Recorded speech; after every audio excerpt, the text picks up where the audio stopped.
My name is William Allen. I am the chair of the Public Safety Committee. This is my second time on the community board. The first time was more than 4 decades ago when I was appointed as the first teenager to enter when I entered the city by Percy Sutton with Councilman Rick Samuels. So this is my repeat performance. Back then I was a kid, knew very little.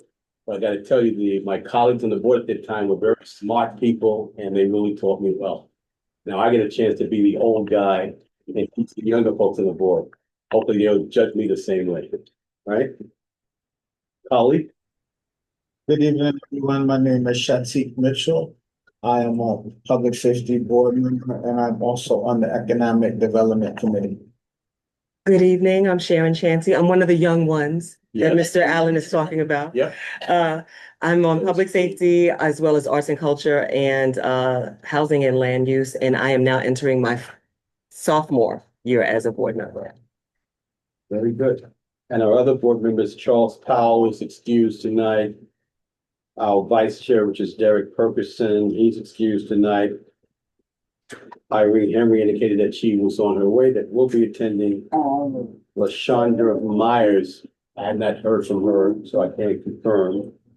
Tahani Bushi, I think she said she was coming. She may not. She may not, I know it was 50-50. She has a newborn. Oh, Yeah, she has a newborn. And then Timothy Harrell said he was coming. He's online, but I think he's heading this way. And Janisha McCap, I tried to reach her. I'm not too sure about her attendance. Mr. So- Chair, are those new members? The ones, the the new last two that members- you just? Yeah, the new members is Janisha Metcalf and Timothy Nice. Harrell. Okay, Those are the new members. excellent. Yeah. And both of them have distinguished public and community service experience. Janisha Metcalf has done a lot of work, especially with youth development, technology. And she headed up public affairs for, I don't know if it's Google or Oh, one of the nice, companies. nice. And she was president of the local. Denisha is on her way. Okay, great. He was president of the local school board, CEC, for District 3. Oh, Mr. 3. And then Timothy is a longstanding member with the Citizen Youth Complaint Board. So very active in criminal justice. Tahani Abushi is an attorney, Mm-hmm. very active in public law. Sharon sitting right here. She's in a faith-based community. Well, Sean Myers, I'm not too sure what she's doing. I know Irene Henry is in real estate.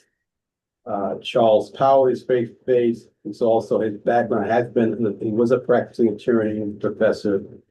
And then Derek Perkerson is civil rights and public affairs consulting. And so I share that with the public only to give them a sense of who's involved in the committee. Sometimes you see all these names and you know, well, who are these people? What's their connection to this? But everybody that's on the committee has a really deep interest in public safety. We normally have an agenda. We also, if the public shows up, we share our agenda of our committee meeting under the law, city charter, right? How many of you have read the city charter? Ooh. Yeah. Try to read the city charter. That is your contract with your city. And the difference is, the federal government, they call their document a constitution. The state called their document a constitution. Does anybody know why the city is called a charter and not a constitution? There's corporates. Huh? Cities incorporated. The city is a corporation. And at any time the state legislature, if they decide to get rid of a city, New York, any other, they can do that by a vote of the legislature. Do you know that? Yeah. So the city's a corporation. And so in the Constitution, the federal Constitution, they never mention cities. It's federal and state. Okay, and so we share that only because part of what we try to do in this committee and other committees, we're big on civic education, civic engagement, civic advocacy, and civic accountability. So we always try to go through these things and explain things to people, because sometimes people come to the meeting and something, and they don't know what kind of guides the process. and they come with a lot of concern, but don't know how it fits in. And we always want to make sure people are able to fit in. So, for example, I mentioned the fact that we don't have quorum yet. That means we cannot vote on anything until we have a quorum, right? That we can't, this committee cannot take action. However, whatever the item is that needs to take action, I can then, as the chair, refer to the executive committee, and they always have a quorum, and they'll vote on it. And then it goes before the general membership. And our board is made up of 50 members. From 110th Street to 160th Street. Mr. Chair, would you like me to open the meeting or are we just killing time to get people in? I didn't make a motion. Okay, okay. I'd like to make a motion to start the Yeah, meeting. please, go ahead. But we don't have a quorum, So so that's what I'm saying. I didn't know whether we needed to do that. no, we or- don't have to. We don't have a Okay. quorum. Okay. So all we're doing is doing. Just, info. that's what I wanted to confirm. Info. Thank you. Yeah. Okay. Any board members on the online, Miguel at all who want to introduce themselves? What is that? We still have. Hi, Catrice. I'm sorry, Catrice Davis. Good evening and welcome new board members. I'm the vice chair of the Health and Human Services Committee, and I'm also serving on the Education, Youth, and Library. Timothy, would you like to introduce yourself? Yes, my name is Timothy Harrell. I am new to the Public Safety Committee as well as Budget and Government. And I should be there shortly. Okay. Thank you, Timothy. Anybody else? Any regular board members? Okay. We got 1, 2, 3, 4, where we still short by 2 to take action. Okay. So I see a large number of the public is here, and so I'm gonna take liberty as the chair. I will move the new business up temporarily to the top of the agenda, just to hear the public and see, and our police department is here to. I'm sorry, we're gonna make the 3-2 is here. You guys are the 2-8, right? But it's 3-2, are they aware? Yeah, and then once we do that, we'll bring in, let you do your report. Who's speaking on behalf of the group? Is there, you're sharing something? I got a note earlier today that people will be attending and wanted to share something. I'd like to share, but then we also have the president of the PTA here, but Please. I still like to share. Can the PTA president start then, if she's the president? Oh, can I start? I would like to start, if it's okay. Can I have the PTA president start? I'd like to get the elected person Okay. who have a constituency to start for that over here. Okay. Yeah.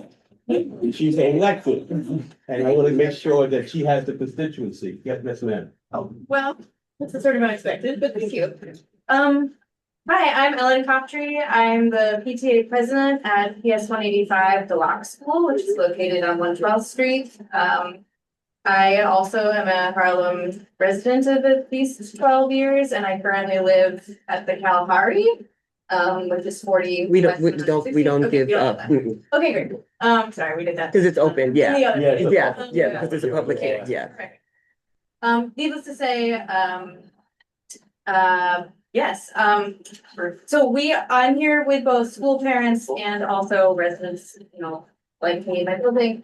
In fact, I recognize the head of one of our after-school programs is also here. That's Joni. And we are collectively here as a concern with the parents and citizens about the gun violence that's happened directly, like south of my building and north of the school, which has directly affected the students and families in our school. We've had 3 shelter in places. We've also had neighbors who have had to duck into, the Harlem, the martial arts studio to literally with their 3 and 4-year-olds in hand at the sound of gunshots happening right there. 3 p.m. And then these have happened at the time of dismissal. So, either immediately before dismissal, there are parents who are going to the door to get their kids who get locked out of the shelter in place, understandably. but also during our after-school programs, our fifth grade celebration dance was happening, that also was hit by the shelter in place. So, effectively, I'd say by and large, we're all here to find out how the community board is sort of advocating for public safety, how you're working with the police, but also with other organizations to create some sort of holistic or comprehensive plan, and to also find out what we as individual citizens and as a community, with our principal, with our after school, can all do to put pressure in the right places to make Harlem a safe place to live and raise families. And also provide resources. Sorry, what? And also provide resources, not just apply them. Yeah, apply pressure, provide resources. What can we do to help you? Have you guys met with the 2A precinct yet? We attended their meeting last week. Okay, how did that turn out? They told us to come here. Wow. Shelley wanted to say, I just want to put my hand on the list, but. I was just wondering if I want to finish Yes, with of course. first. Oh, yes, so. So you met I with would the say 2A? We went to the precinct meeting, I think we ended up grilling the captain with a lot of questions, not realizing that more people were going to speak. Yeah, we walked away with, I think, a list of, this is my note taker, list of resources. So at the 2A, you spoke to who at the 2A? She said Captain Blake. Whitlock, Captain Whitlock, Captain Blake. Captain Blake, Officer Cersei, Mhm. and then other officers, Pastor Ramos, who was there, and then other officers who were just in attendance, who did not. I just want to make sure you spoke to the CO, the lieutenant in charge. So you met with the lieutenant in charge of the 2A. He was not there. He wasn't there? I don't believe with that. What's the I name? want to make sure I speak to him, call him. Okay. Yeah. So you gave me some names, but more likely I'm gonna set up a meeting for you guys to be the lieutenant in charge of the precinct. If you really want that, Yeah. make those down. I know that our principal has, put in calls to Jordan Wright's office. I know that people here have relevant. Yeah. So Jordan Wright is in the state legislature. NYPD is a city agency, so you're actually in the right place. Mhm. So city stuff is city council person. And so that would be Yusef Salam. There was someone from his. Yeah, did you meet with his office? We Okay, okay, I need to know that. was the representative, Flo, and Yeah, I'm sorry. LWC was the representative from. Okay, you write this down. Oh, you guys from the 2-8 meeting from Yeah. last week? Yes. I recognize the faces. Yeah, Ms. Flo, gave a very brief, report and then. Okay. We don't follow up. But yes, if Shelley, Okay, Shelley? You know what, that Yeah. was right. So the protocol with me, Yeah, I can tell I'm big on civic engagement, Yeah. but when there is an elected leader, you gotta give them their respect. Yeah. Right, always, because her job is very, very hard. yeah, And she gotta go back and talk to all those Mhm. parents. And I wanna make sure that she's empowered with all the information and that her position is Yes. respected. Right? Because everybody was president of PTA. And she took on that Thank you. task. I just wanted to want also thank you for taking on that task as well. And Elaine Locke was a great Harlemite, right? Who's also my fraternity brother. He's Phi Beta Sigma. Yep, Phi Beta Sigma. Elaine Locke, in fact, he led the Harlem Renaissance. And look for him, Langston Hughes, County Collins, or New Hurston, they would not have found a path in terms of here in Harlem. So Elaine says a very, very important school, named after a very important man, and he's the first Black Rhodes Scholar. but I would like to say that, yeah, I was also an elected person, but I got very busy. So I was, on the SLT. Okay, thank you. But I just want to say, love Can you Harlem. tell people what the SLT, because that's an initiative. So school leadership team, part of the schools, they do have a school leadership team and so I was elected by these parents as well, and I was on there for a year and a half. As representative of the parents. So on the school leadership team, you have the principal, we had the assistant principal, myself representing the parents. And we also had teachers on that same day. I'm here also for that, the same reason why they're here, but I also just want to say, I'm deeply invested in Harlem. I've was at Harlem Children's Zone for 17 years. I was at PS 149 for a year and a half, and now at Harlem School of the Arts. So I'm here because I'm deeply wanting to even get advice from you guys on how we can help to make this, because this neighborhood is a great neighborhood. I've been here for 30 years. I lived since 1998 in that same building. And this is the most I've seen. You know, I'm taking a nap because I'm off on Mondays and I'm hearing the gunshots, you know, waking up. And so I know that we can turn this around. So I'm also here just to get advice and also be involved. Good. Well, let me just say this to you guys, and maybe you have my board colleagues and chime in. Your presence is the start. Right? I always say, and my colleagues always say, we always want folks in the room and at the table. So literally, as a community board, we're just like you. We just happen to attend the meeting and we're at the table, but guess what? This table is big. It's for all of us, right? So as a community board, it's 50 members from our community. And also the board gets to appoint public members. And so one of the things that some of us are pushing to making sure that the chair actually appoint public members to this board, so more voices can be in our dialogue, right? And that's why I asked you earlier, who exactly did you meet at the precinct? Because this is a very serious matter, and I want to make sure that the lieutenant is actively involved. Now, when you met with the precinct, did you like first submit a letter or a petition or something, or how did you communicate? When I sent formal emails so that I would have Okay. a paper trail. Good for you. Good. I attended CB1 meetings, the ages of these little people, so I am in the civil-minded, thanks to my mom. Thank you. So I have all my emails to almost every elected official that's on this list, including 28, saying, we need help. How can we help and what is being done? And so then I presented that at the meeting and we got a lot of, we don't see all this. I think, when you talked about accountability, I think that is that really resonated because and I know a lot of people in this room are very civil-minded, are very passionate about Harlem, have either lived in this neighborhood or lived in the city my whole life, are very passionate and protective of the fact that New York is a wonderful place to live and raise your family.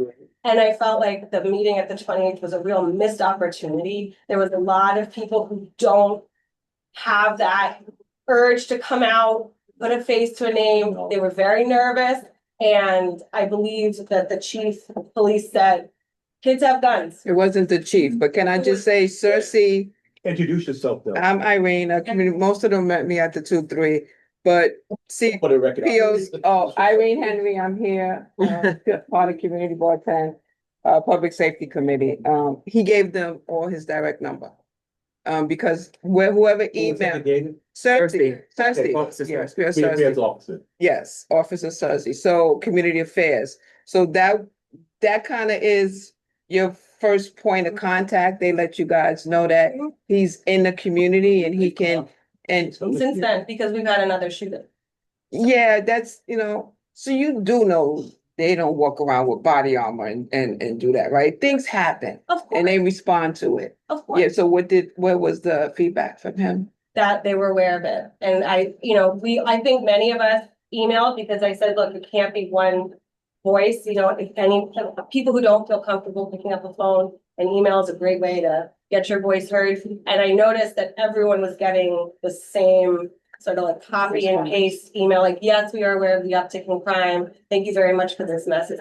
And listen, I am so thankful to the officers who, when our friends are running, they're running in, right? I'm very aware of the difference. And at the same time, that's not good enough. So their job is to solve the crime.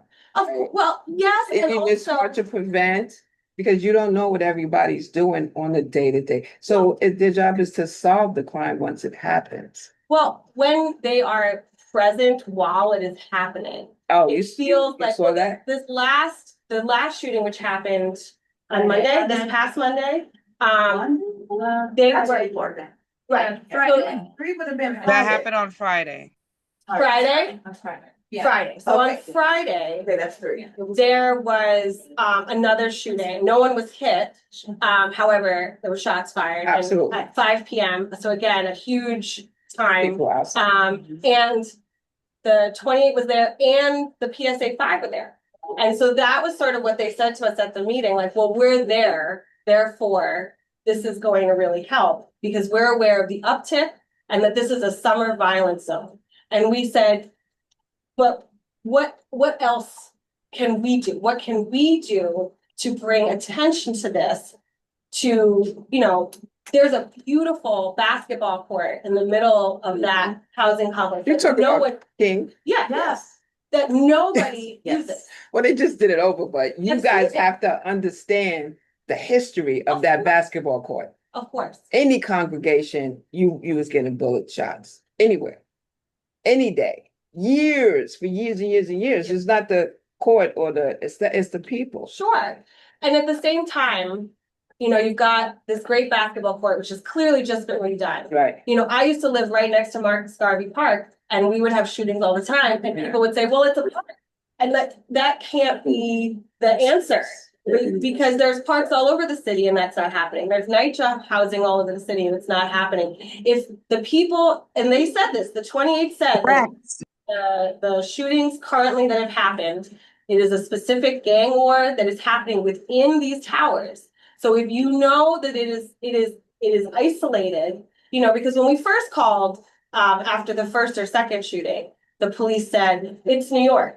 And again, that's not good enough. That's just not good enough. What is it going to take? We've had a child shot, we've had a grandmother shot, we've had a man shot, and now we've had shots fired. What is it going to take for this to not be, and for those of us who live here and aren't going to, I've heard people say, well, I'm moving.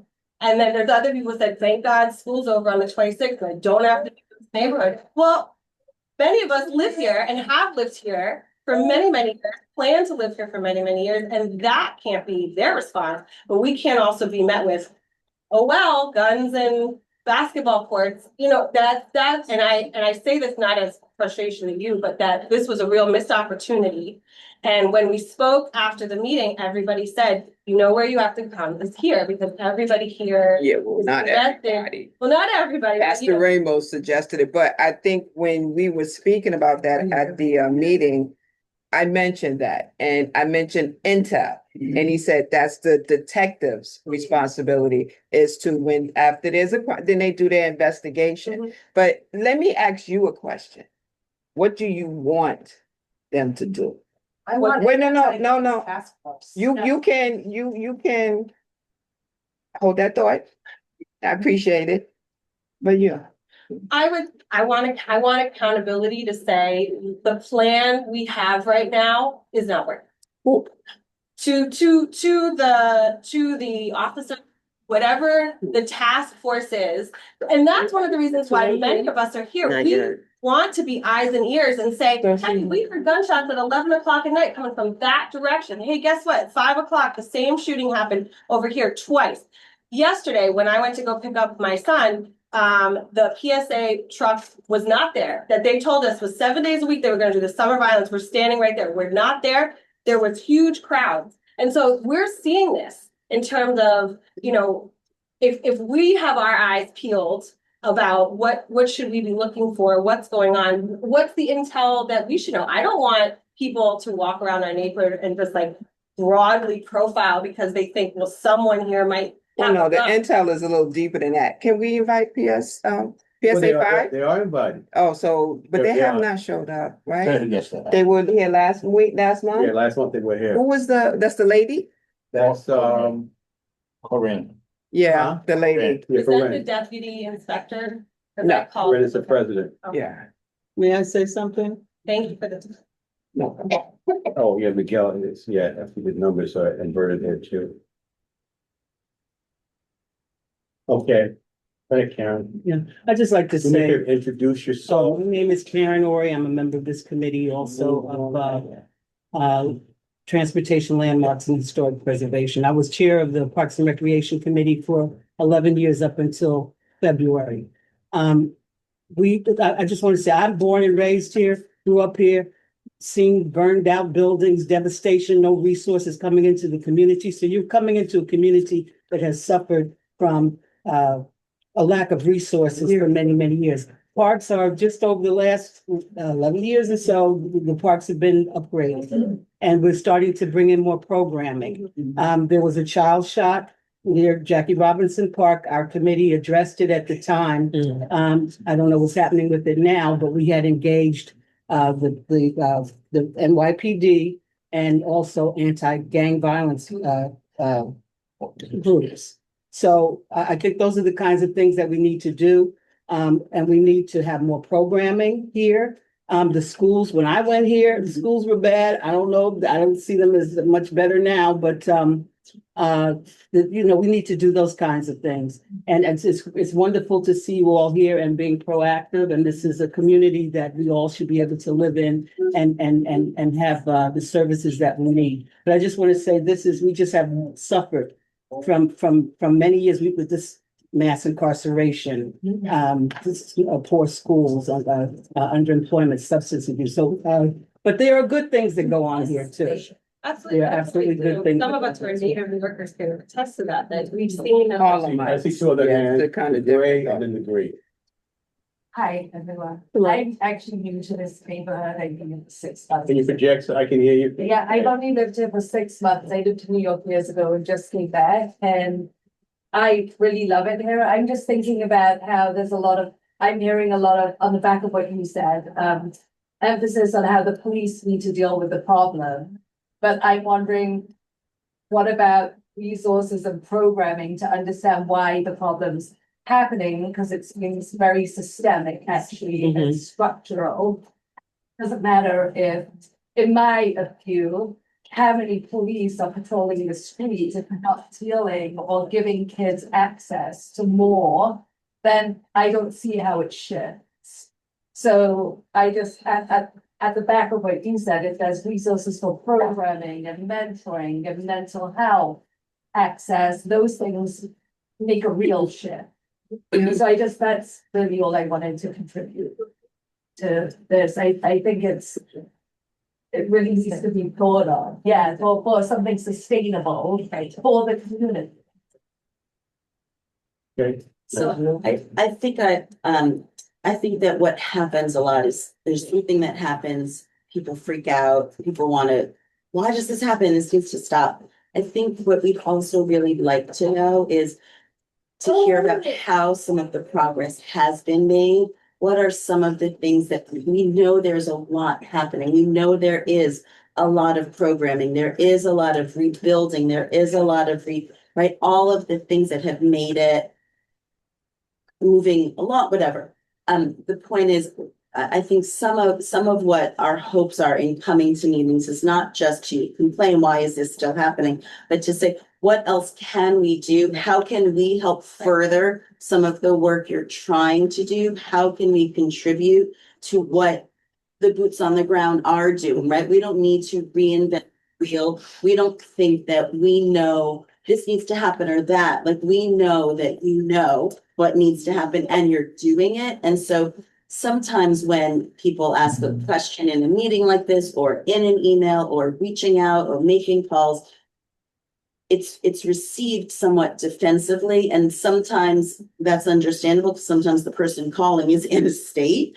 But I think what's underneath it is like people want reassurance, like, okay, right? Like when we heard that the King's projects were, deemed a summer violence zone, while that sounds horrifying, oh my God, like that's what it is, also is very reassuring, like, okay, we know, this is a problem area and that your eyes are on it. And while we don't expect to hear details of plans and like all that's happening, what we'd like to hear is like, we know what's going on and these are the things we're doing. And that would be also reassuring. And then how can we help support that? How can we help move that along? Who can we call to support what you need? Where can we be a voice for you as well? So I think the 2A did an excellent job with you guys. I wanna move something forward. Just hold 1 second, right? So what I just want to hear you guys out first, right? Yeah, but is Pastor Ramos. She gave them her information. But let's hold for 1 second. I Yeah. just want to make sure I can hear the public. I just want to finish up, okay, before we start talking Mr. about stuff. Allen, I'm also on the call, by the way. My hand's been up for a while. Go ahead, Damaris. All right, Damaris, so see your hand. as a parent, also a VP of fundraising for the PTA, and I am now the newly elected SOT member.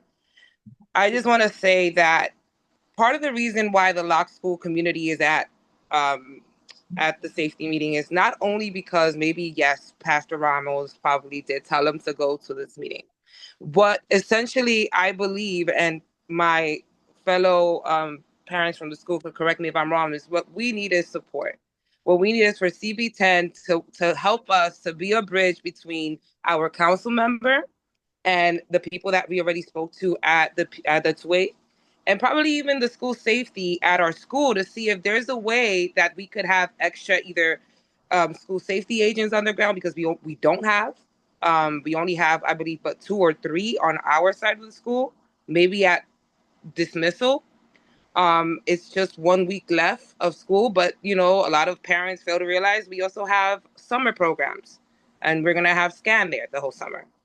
And that's why we're there.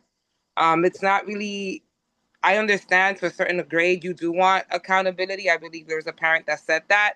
But right now, it's just a sense of security. Our students had a sneaker ball. They were trying to enjoy their prom, and they were sheltered in place. Some of those students couldn't even get into the building. And had it not been because I called Senator Clear to call someone at the 2A to lift the shelter in place, the principal did not want to do that on Friday. And I would know that because I was actually on my way to a meeting that night, and I was picking up Rose.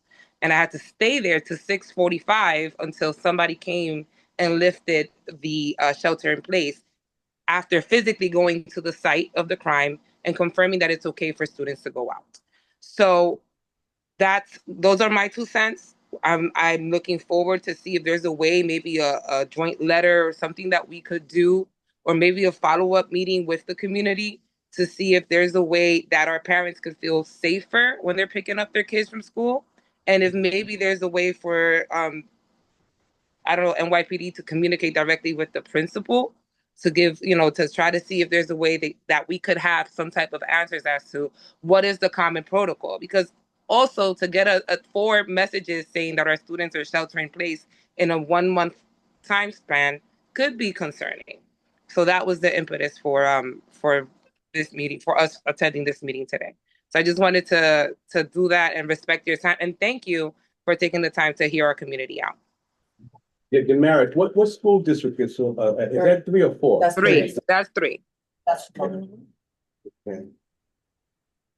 Okay. Can I ask a question? So is the CC3 involved? Have they been met with on this issue at all?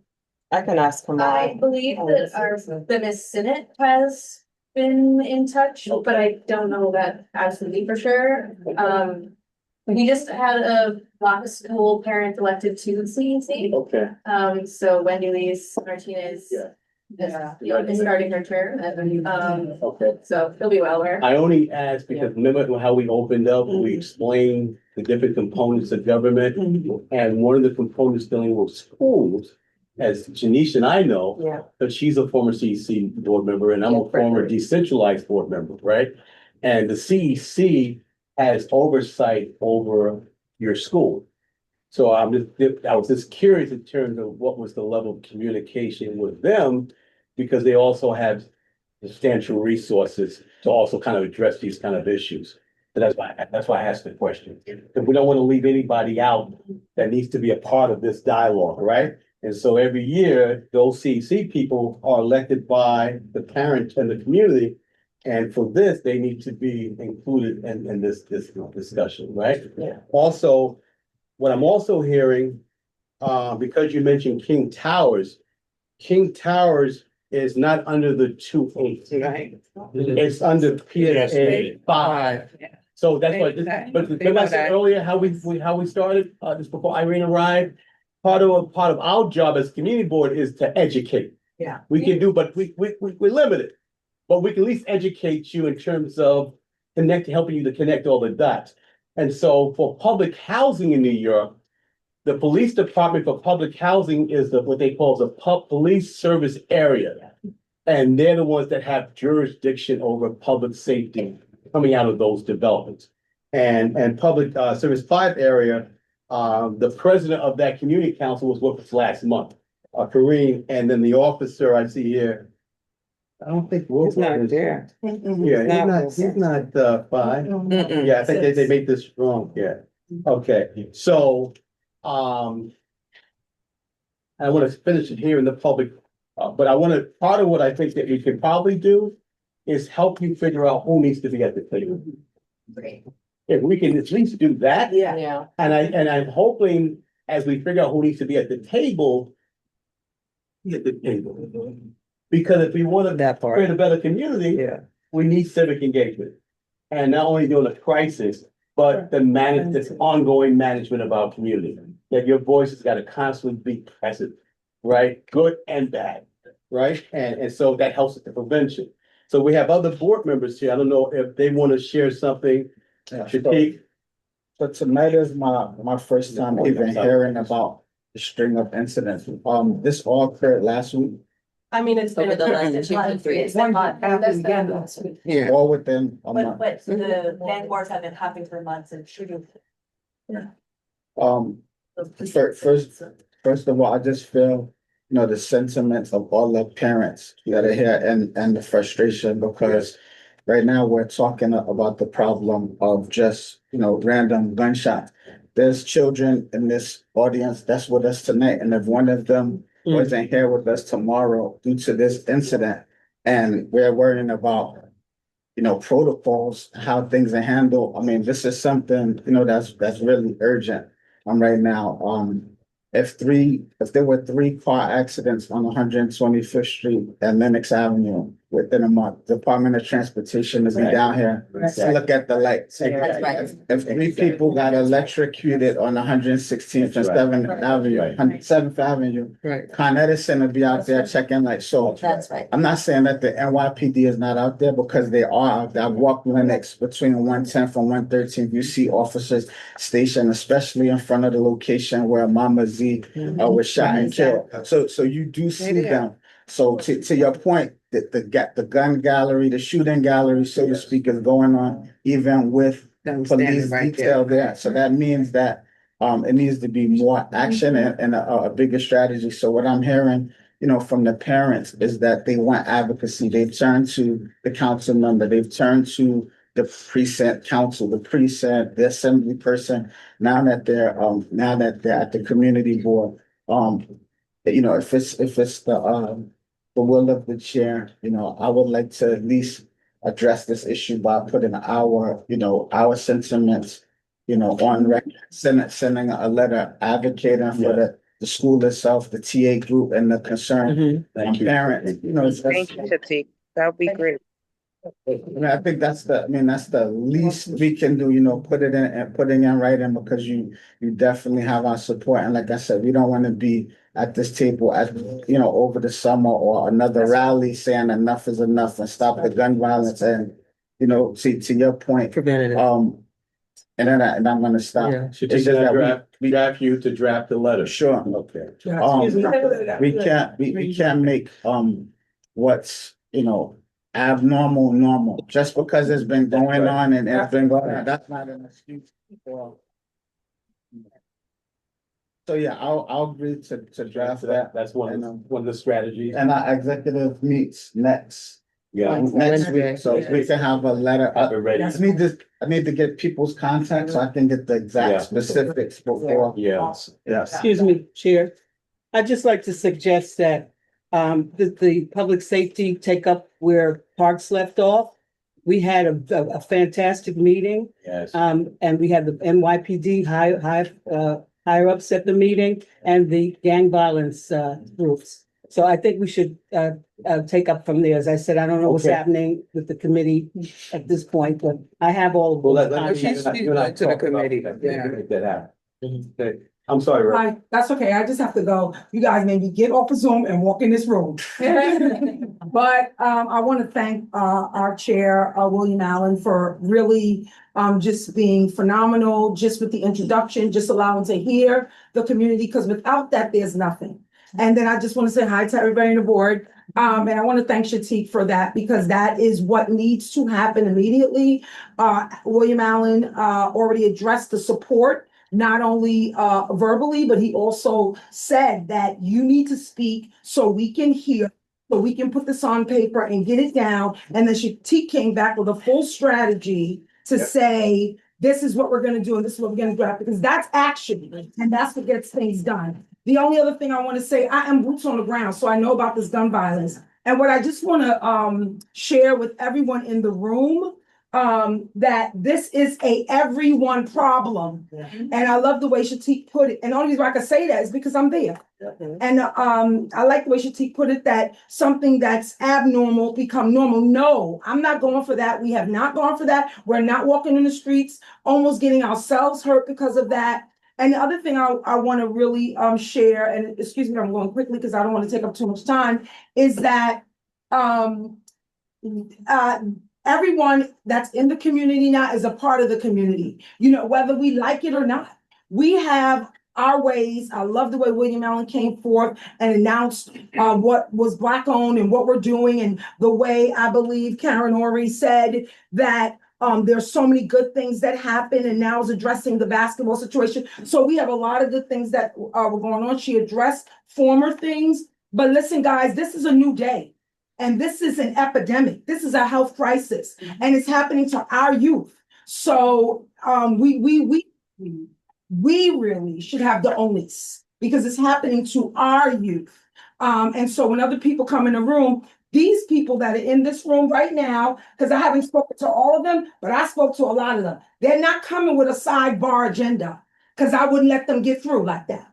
They're coming with the onus of we just want to have a little bit of peace. And not only that, but more importantly, not that you haven't been doing it. How can we help you? And we don't normally get that. So thank you for welcoming them. The 28th precinct, I was there, like Irene said, encourage them to do this. Yes. Encourage them to be at every meeting. Yes. The 28th precinct was not allowed to really give statistical information that they didn't have. They can only give the basic information. Captain was awesome. He's very hands-on. CRC is awesome. He's very hands-on, but they cannot really help them. William already said it's really not in their jurisdiction. It's not their zone, but they're helping anyway. So they are getting to the PSA that really needs to do that. And they have been given that information of the captain of the PSA, so that that can be taken care of right away. But we really at that meeting encouraged everyone to show up, not to bombard, but to really let you know you're not the only one doing this. There are people that want to help. There are people that will help. And unfortunately, we are in it together. And the last thing I'm going to say is we are also going to be establishing a clergy task force. The premise of this task force for CB10, the premise of this task force is to really stop the gun violence, is to stop the things that are really going on that have just spun out of control. And so I'll be able to connect with all of you on that as well. But I just wanted to make sure that we're all kind of on the same page and we understand what's going on. So if we just listen to the folks at their hearts, I think we can get further from here to the next stage. Thank you. I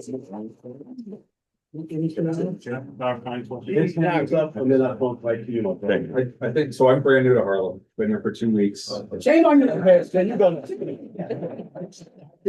My kids are going to school in the fall, so it's a little horrifying to get here. And I've lived in Smithson places, I gotta tell you. I was in the Army for 7 years and very well aware of what guns can do. But I think the frustration is coming that everything seems reactive right now. Nobody's really cross talking. It's like everyone's like, hey, you gotta call this person if you want to answer. You call this person. But I think the expectation is our city officials, our leaders, talk to each other and address in a proactive way instead of constantly reacting. I've never seen a human that can get in front of a bullet in time, right? So God forbid one of our kids, or, I mean, anyone's kid, or anyone's grandmother, or anyone's parent, anybody gets hit with a bullet, and then it's too late to solve the problem. So I just would like to hear more about what are our leaders doing to communicate together instead of just saying, call this other person. As a parent, everyone's busy, you know, like we gotta call another person, gotta go to another meeting to hear someone else say, it's not our jurisdiction. It's not our ability to fix this ourselves. So when is that gonna happen? When our leaders talking together about this and how to come up with a proactive solution? I love your question. So this is a place that connects the dots. Yeah. Right? So if you look at, did you get a copy of the agenda? So if you notice on the agenda, item 2, it has all the elected officials that pull the report to us, right? All in the same room. And also all the precincts and the PSAs pull the come into this space as well, right? And so we don't want you to be council flips. We want to help. That's why if you see, Shatika and I will get together with this letter, and we're going to make sure that we get all the right people in the room at the same time and come up with a solid plan to address this, right? And guess what? We want to make sure that you're in the room with it. So and that's why we open up by talking about civic engagement. Yeah, this is your community board. This community board belongs to you. This is yours. This belongs to all of us. And so the more that you speak up, the more that you are here, good or bad, the better we can function, right? Because we don't have a plethora of high scientific information, right? We really don't. I'm just a regular guy that came from 40th Street and just got lucky, right? But with you and us working together, we can do this together. And I know that there is also strength in numbers and voices. And when we organize the voices correctly, I find that government responds better. Government, so you're absolutely right. So welcome to Harlem. You're 2 weeks already. You're in your first community meeting. Let's give them that. 2 weeks, right? Huh? Yeah, he was at the meeting. He was at A second meeting. Wow. Jeez. Excuse me, Chair. I just wanted to add, I found the minutes from the December meeting for parks, and we had the commanding officer, deputy inspector, You and I are going over that together. We don't need to get right here. So we had. Yeah, you and I are gonna sit down over that. We initiated that. Yeah, you and I are gonna sit down, but we're not gonna waste that right here now. You and I are gonna sit down and we're gonna go through all that together and then pull that together. Right. And Yusef is gonna work on that draft. So I'm gonna sit with you. I'm sorry. You don't want me calling the Kelvin. The next Kelvin. No pun intended. I wanna sit with you and go over that list. Then of course, we want Yusef to come in for draft. Why I keep saying that? Because he's going to be here. Because they mentioned the city council person, so I guess that's on my mind. I gotta call him tonight and tell him about this meeting too. Yes. So part of our job we do as a community board, we make our elected officials also better. Right. Guys, they're not perfect. Yeah. I'm telling you, I've been doing this for more than 40 years. Elected officials are only as good as you invest in them. That you demand of them. You manage them in good days and in bad days. And when they're not doing something right, you got to speak up. Say, oh, they didn't follow up. You got to not be afraid. You know, and that's why I'm so glad you came in. So when you reported tonight, you had reached out to some elected officials and you didn't get the right response. Well, here is where we solve that right here. And we want to make sure that his office is more responsive and that they hear what we're hearing. You know, because now it's some of us, you just dealt with one staff person, but it's a whole board member now hearing this. And so we're gonna pull this whole thing together. You had a question. It was a clarifying question because you mentioned something about peace hours being under the control of the board PSA 5. Yeah. Right? So is there other meeting that that PSA 5 attends, or is this the meeting that PSA 5 attends? Like, if we needed to kind of apply, I don't want to apply pressure, or just kind of like let them know that you have a whole bunch of people that are really interested about what you're doing, what kind of steps you're taking, and how can we kind of watch those steps and push those steps along, and they're the ones responsible. Where do we find them? So you guys actually become like a model, right? So we want to be able to pull together all the key folks that can have an impact on the issue, so they can also Have their tell you meetings. what they're doing.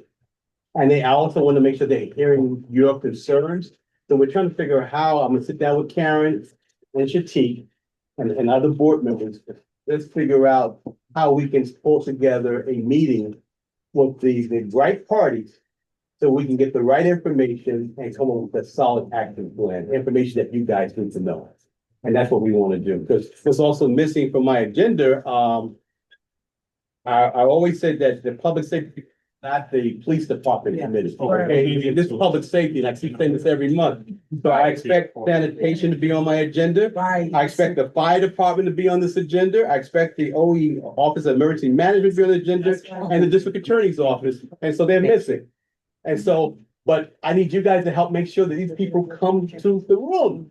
So therefore, we can use this as the lab to really get things done. Because we have a monthly big meeting of 50 people, but this is the room that we really do the work. Oh, okay, This is really like the working session, okay. right? The working session.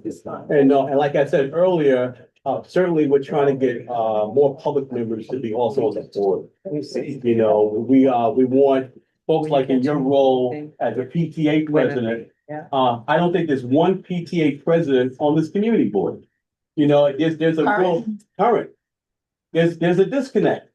So so we're trying to make this better. So therefore, there's already, like, imagine if you were already here, how much easier this would be.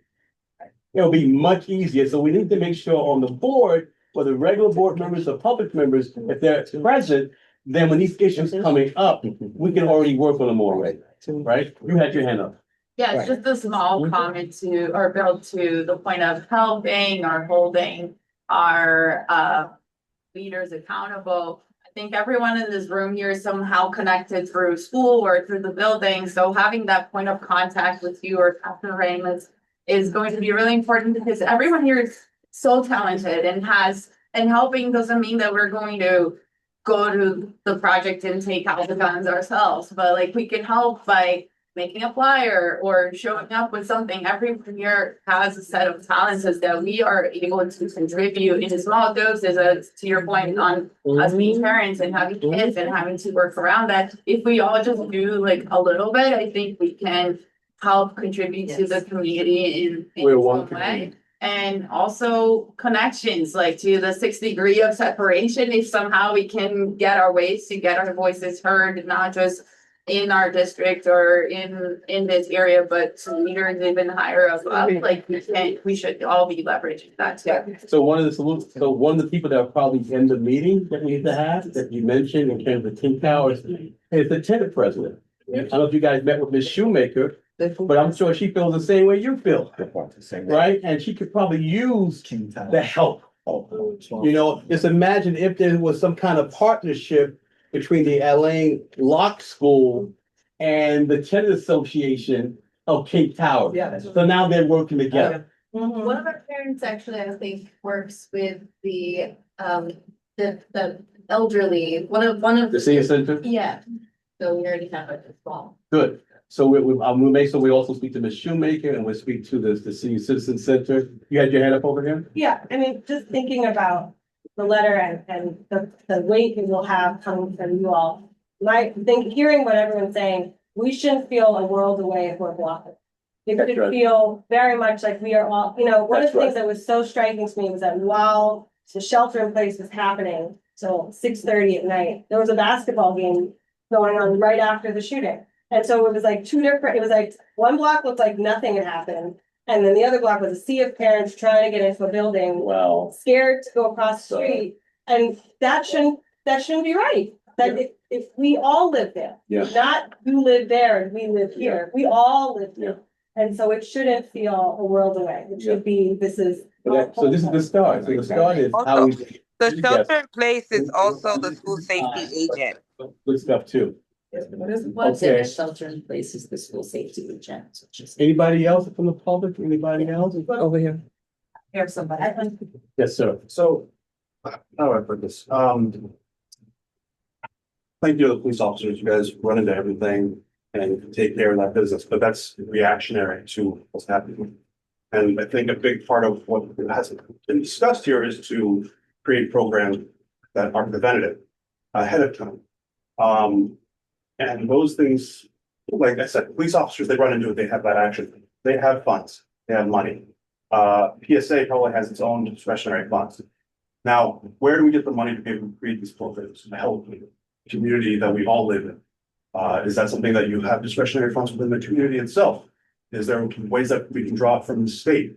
How can we get additional funds in order to be able to create programs that can stop the problem before it even starts, as opposed to just trying to put a Band-Aid on the issue? I have an answer, but I'm gonna let my colleague answer this. Yeah, hi, good evening, everyone. Janisha Metcalf. I'm returning to the community board. I was here before 2 years ago. And to answer your question, I think this is a part of the asset mapping that William was talking about earlier. And to answer to your question, it's absolutely pressure. It's not, hey, we just want to know. It's pressure. Data and details matter. So first of all, you should be documenting the enrollment dip that your school is inevitably going to take because parents feel unsafe. So then it becomes a DOE issue and a DOE budget matter. If this is a matter of public safety, yes. This is a matter of community safety, yes. But there are other stakeholders involved that have their data points and metrics and things not being met. So when children are traumatized and their test scores go down and all of these other things that are contingent upon state and local funding, this is why. This is a root cause. And so there is currently a Harlem working group that comes out of, I'm texting Kamar Samuels right now, because quite frankly, there isn't enough noise. I haven't heard about it. I live 6 blocks away from your school. I was on the CEC. People call me all the time with all sorts of issues. William did call me. But you know what I'm saying? When there is something urgent, when something is happening, it's everywhere. You're getting a message, even if you get 10 messages, right? I used to be PTA president at 180. My phone did not ring, did not stop ringing. Something's going on at Morningside. Something's going on here. So I'm just telling you, I'm just being honest. But I think we'd love to follow up with like right, that we want to know, who do you call? You tell us, we'll do it, right? Yes. No? Yeah, a couple of suggestions. I would start with that Harlem Working Group. So every principal that is a part of District 3, every single communication. There was a lockdown today. This is what happened. This is what's going on. My child is terrified. I'm not going to school. They're terrified. We don't even want to walk in the new Harlem mirror you spent $160 on because we're terrified. So we're not walking past that block. Like I'm not saying, please don't misunderstand me. I'm not saying people haven't tried and had conversations, but it's like work. CC everybody under the sun. Every single person. All of Harlem. People on 145th will be like, why am I getting an email about what happened at the school? I don't even know what's going on over there. That's noise, that's pressure, that's what Especially in gives an you election year. the uptick. Especially in an election year. That's our role as connectors. But like all of those details matter. How many times, length, duration, intensity, and you also want to get in the habit of understanding what levers currently exist. So for example, I'm making it up. If PSA 5 is like, we have 2 patrol officers that come by on a frequency of 20 minutes per, how do we get it to 10 minutes? How do we get it to 15 minutes? How do we get to whatever? That's your follow-up question, because that's going to determine from your question around budget. It's also about utilization. A lot of times we're not under-resourced, we're inappropriately resourced. Yes. Why would I give you money to fund a new program when PAL 6 blocks away is barely full? The boys club does midnight basketball 2 avenues away on the east side and no one's coming. So you know what I mean? Like that's a piece that you need to look at and understand. Boys club used to be there before scan. Like it's just understanding those CBOs that are getting large dollars to activate in that community specifically. So now it's a DYCD conversation. Like you gotta pull it in. And that's the point that was being made earlier. And I don't want to take too much time, but I'm pissed. I have an 8-year-old and a 13-year-old. Unacceptable. Unacceptable. Unacceptable. And that's a big part of the issue from my perspective in our community that we need to work on. It doesn't matter if you go to, the Lock School or PS 180 or 145 or whatever. every parent with an elementary school student should be in this room. There should be no capacity reach. Right, and that's a part of the issue is this disconnection of like, oh man, that happened down the street. Oh wow. And we're all busy and we all have stuff going on or whatever. But that's a big part of what makes it easy to say, oh wait, or we can't, or whatever. It's just like any other form of government. We're no different. We're no different. So there has to be that pressure and just understanding of the allocation of resources. But to that point, but to that point though, first of all, do we get access to the meeting minutes that are here? Yeah, so it's public. Okay, and then They'll be online. can we also include these groups or individuals that we do contact? Oh, absolutely. Ways Yeah. to make. Part of what we were talking about is making sure that you're aware of all these different. Yeah, Right. yeah. We're actually you. This is your board. This is your community board. This is not, this is yours. I just wanted to This belongs to you. In addition, the meeting is being recorded and it's posted live to our Facebook. So if you wanted to go back and It's all, if you okay, have right. minutes, you can go back and Oh, watch. that's a big the meeting. I'm sorry. Tony Wildman, I'm the Executive Director of Wild Arts, an after-school CPO that operates out of PS 185. And I don't have much to add, I agree with all this. But I will say that it's not just District 3. So reaching out to Kumar, that's great, we should include District 4. Because Wild Arts at PS 185 has a group of about 10 students who are ages 3 and 4 who walk over from CPE 1 and PS 108 in the 4th district on the east side. And when the shelter in place happened at 3 p.m., right after dismissal, I had babies on the street coming to my program. I was standing outside the doors of my own business, unable to get in to make sure that they're safe. I was emergency sending families information about how they weren't going to be able to get in to get their babies so that they weren't terrified when they arrived and saw that there was a team of police doing wonderful work responding to what had happened, but weren't aware. So I just think, yes, everybody in the room, if we need to get everybody in that auditorium at PS 185 to host that meeting and have a town hall, then Wild Arts will provide childcare. Whatever I can do, look, I push the limit, I run a nonprofit. But like, if I can do this in my wheelhouse, I will help. But it does need to be everybody, like she said, needs to know what's going on. Question for the TA president. Yes. When the shelter in place alarm is sounded, do you guys get a formal email from administration stating this is the logistics, this is the time period we're gonna be locked down? How do you find out that this is a lockdown? There is a communication that goes out via the Evo app and I believe it was also email. So we don't get that, but That's why I'm asking. That's why I'm asking. I would like to get all of those dates, records and what was said. But I think it comes from the DOE because all of the messages are vague. They don't mention the school. They don't mention, there's certainly not, there's definitely not like any indication of when it would end, because I don't think they know, to be fair. Right. But it's strange, because you could have it just says, please, dear parents, please be aware that there is a shelter in place at your child's school. Did they specify the district? No. So if you have a child in 2 different schools, you don't know which kid's school is in it. Which is a bonkers level of like. It's from like the generic DOE though. I was told by the teacher, by the parent coordinator, that it was not coming out of out of our, that it was sent by some central authority. Yeah, it does say dear, good afternoon, your locker room. Yeah, I agree. So I'm gonna have to get to the other items of the agenda. This is not gonna be the last time we speak. I would love to get copies of those emails. So we can work from that, right? I can send it from the school and from the nurse. Thank you. Yeah, we need to work on that. And you get from my information.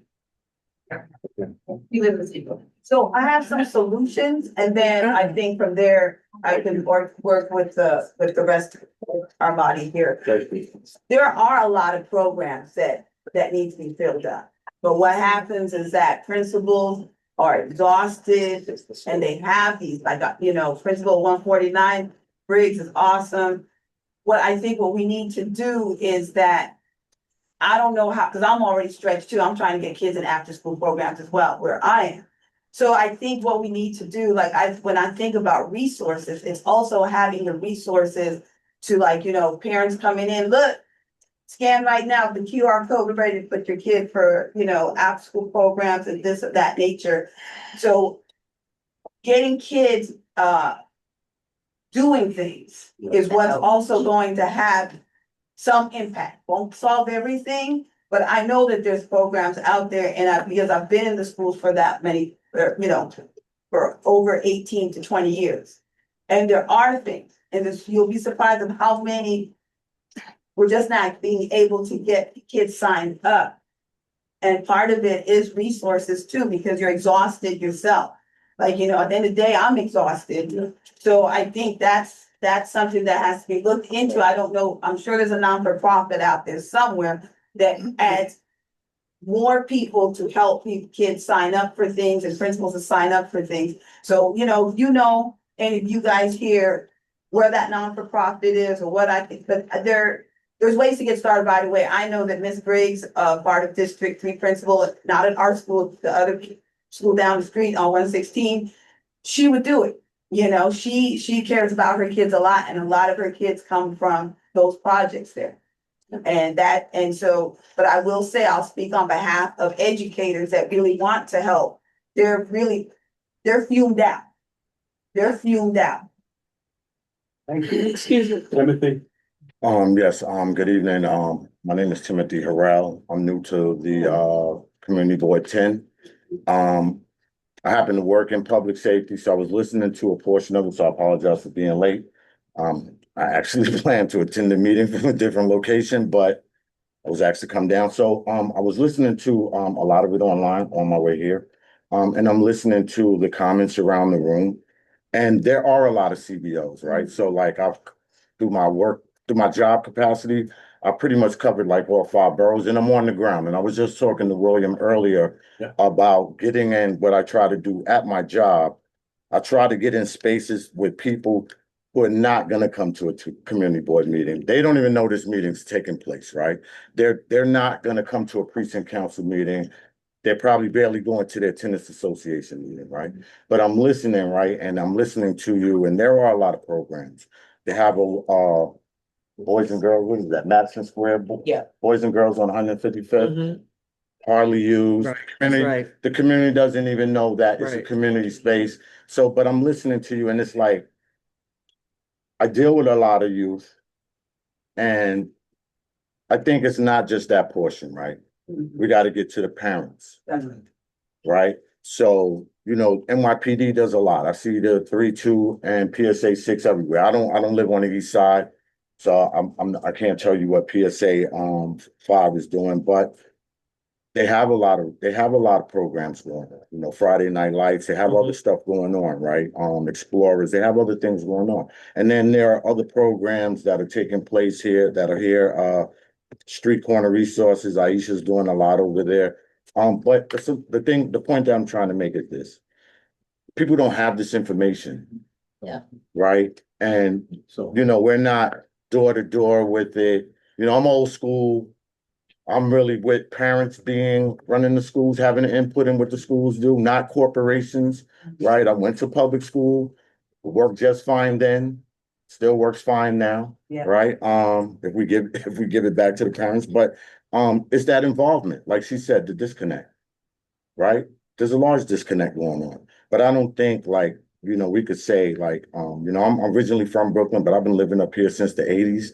I've seen this neighborhood change from abandoned buildings, blocks of abandoned buildings, right? And lots to the way it looks now. But I think that the solution has to be twofold. It can't just be about one particular dynamic or group of kids, right? Who you think might be the problem, right? It can't be that, right? The amount of stuff that happens in this neighborhood, I listen to the reports, I cover all 34 precincts in Manhattan. The amount of incidents that take place are really minimal here in Harlem compared to a lot of other neighborhoods, right? But I'm not saying that you should overlook, like my car's broken in, to overlook that, right? Because I'm directly affected. So of course I'm gonna want street corner justice, right? And I want it to happen right now, like oatmeal, right? But I think the thing that has to be looked at, and finding the solution is not just rushing them into somebody's program, right? Without including the parents. The parents have to be included, right? And a lot of these kids are coming out of single parent homes. A lot of these kids are kids who are their parents are kids. So it's like, how do we address all of those needs all across the board? Right? Right? Because we got kids having kids, right? And then that young lady is by herself trying to raise a kid. Right? Hey, guys, just listen up. I gotta move on to other. Right. So just really, I'm just This is gonna. not gonna be, Yeah. here's my point. This is not the last, this is not the first of the last, right? This is gonna have to be some kind of continued dialogue. You know, we're hearing a lot of things. We need to keep you at the table. Okay. What I hear is that, based on what Timothy is saying, I hear that we're resource rich and probably coordination poor. Yeah. And that's what it is. So I'm hearing that we have the resources, but the coordination of getting people that information, that's where the disconnect is, and that's where the community board can be very That's what I'm helpful. And you're involving the community board, helping us to do that, can be great. We might have a special session on how we coordinate resources in our community. We might spend a Saturday looking at the best practices and then implement as a community. So we need you to stay at the table. We're gonna work on this letter from the committee. Former chair of Parks Committee and myself is gonna get together and go over some things that she had recommended. Yeah, I just wanted to say, in terms of the parks and the upgrades, we are also bringing in more programming. So this is the 4th annual soccer festival that is coming up. This is this Saturday. It's with NYCFC players will be coming out to interact with the kids. And it's given by the Third Rail, which is the fan-based organization for NYCFC. And that's another thing. All these things, the community board has a listserv. Yeah. And as the CBOs have programming, they send us their information. And make sure you're on our mailing list, and all that information is email out to everybody. At our monthly general meeting, we have a community table of hundreds of flyers about programs and stuff. And so we're doing our best. And so. Website as Oh, well. excuse me, I didn't finish. And so NYCFC has a partnership with the Okay. community. They installed a mini soccer pitch in Brigadier General Charles Young Playground, which is opening up the ball field. Is the Cal Ripken Foundation Field of Dreams, and it's multidisciplinary for 5 different sports. And that's being opening up probably towards the fall. So there's a QR code here you can scan and bring the kids out. It's a really wonderful. You have event. where's those flyers there? They passed it around.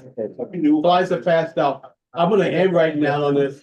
Guys, I'm moving, I'm gonna use the chair prerogative. I'm gonna move us forward now. Thank you. Thank you so much for your input, okay? I'm welcome to stay, hear the rest, but we gotta finish up the rest of the agenda. Thank you very much. Miguel, is any elected officials? Nope. Okay, can we move They all to NYPD? The 3-2, Sarah. Waiting 3, 2, 1. patiently. My name is Lieutenant Bletcher. I'm right this precinct.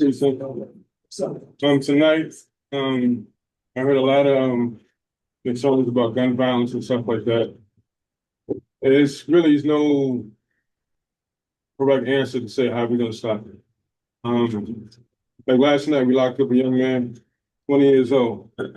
He had a gun, over 200 crack vials, heroin, a whole bunch of stuff on it. The mother came to the precinct crying. She had no clue how he got into this. I mean, I can ask her, did you notice your son pattern changing? Do you notice him having a whole bunch of money? Yeah, I don't know. I mean, I guess parents, you would have to see, if you got relatives, somebody's differently, doing no, their patterns are changing up. Those are certain signs that he might or she might be into something. You might want to take a closer look at him.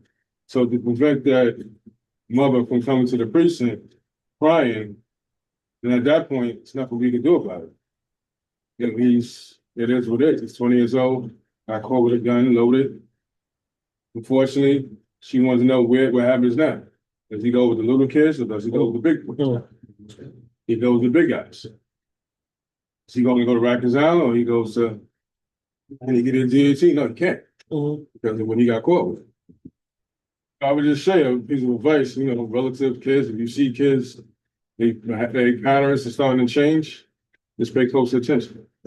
As far as the 2-8, with all the gun violence that you said is going on over there, I know they are paying close attention to it. There's no way they can't. So they are. What exactly are they doing? I don't really know, but they are paying close attention to it. And throughout the city, we do have something called summer violence programs. It's in certain neighborhoods where you see more cops outside patrolling and stuff like that. You see more rookies on foot. We have it too. Certain days of the week you'll see more than others, but we are outside though during the summertime. Other than that, I'll read the numbers and any questions, I'll take that this to go. Every month, they give, each precinct reports the crime statistics numbers for their precinct area. In this meeting. In this meeting. And they also come to the general board meeting, which is the first Wednesday in the month. As you know, in July and August, the board is on summer vacation. Then we come back. I didn't know. And you can also go to the district service website where they all also have those statistics. Oh, thanks, yes. So right now, the numbers I'm going to report is the 28-day period. So it goes from the 7 major crimes from 2025, from this time last year in 2024. So the first one is murder. This year we have none. Last year we had none. Rape this year we had none. In 2024 we had 3 at this time. Robbery this year we have 21. Last year we had 22. Felony assaults this year right now we have 32. And last year this time we had 29. Burglary we have 6. Last year we had 7. Grand larcenies we have 23. Last year we had 34. GLAs this year we have 12. Last year we had 7. With the GLAs, I see a lot of people getting their cars stolen for reasons that can be prevented. Some people go upstairs, leave the cars running. That makes no sense. Some people go to the store, let me go grab something to drink real quick. Leave the keys in the car, doors unlocked, guy takes off the car. Mailbox fishing. Yeah. Unfortunately, I wouldn't go to the mailbox. I mean, guys are, we called the guy we caught last night. Kid we caught last night. He had a belt and a rat trap. You charge it to the belt, you put it in the mailbox, you put it down the mailbox, you see what it comes out with. They might get lucky, catch regular mail, or they might catch somebody with a check or a credit card. Then there's a way you can wash it down, and then you can add something on it. So if you can avoid it, for now, I would just go to the post office itself. If you certain mailboxes, cars are coming around late night. We catch them once in a while. We do catch them. Postal police, they do catch them too. But I do see it though. So I would just take certain preventive measures. I think they have. So Lieutenant, you reported on 2 years of statistics, right? Yeah. Could you explain to us how that data, how do you manage that data? Like when you look at these numbers and you see a drastic change, what does that mean? What's normally the response? So, for example, shootings. If shootings are up, there's more police presence. If shooters are down, we're still there, but maybe not as heavy. So that's how they compare the difference. Like certain areas, like say like if a certain neighborhood is more, violence is more prevalent in that neighborhood, of course you need more police presence. So the data is compiled like that. Whatever cops is needed, that's where we put the resources. So, do you have any questions? Yeah, regarding the data, it looks like it's based on volume as opposed to frequency. Like, so what I'm understanding is like the numbers are down from last year, therefore the presence is a little bit less. Yeah. But what about the frequency? Let's say the numbers are fewer, but within a shorter time frame, within that month review, you're seeing that amount of shootings that are happening. Does that change how you look at the data that's being I mean, it's like say like to your question, right? Say like 1 month we get more data and GLAs. This month, GLAs is going up. So of course, we still attack it, but we spend more attention on GLAs. Depends on what we taking more crimes in. That's how that's how resources managed. Okay. We're in larceny and assault. GLO. Yeah, cars being taken, like people park their e-bikes in front of their buildings, and guys come, flip it, take the buttons.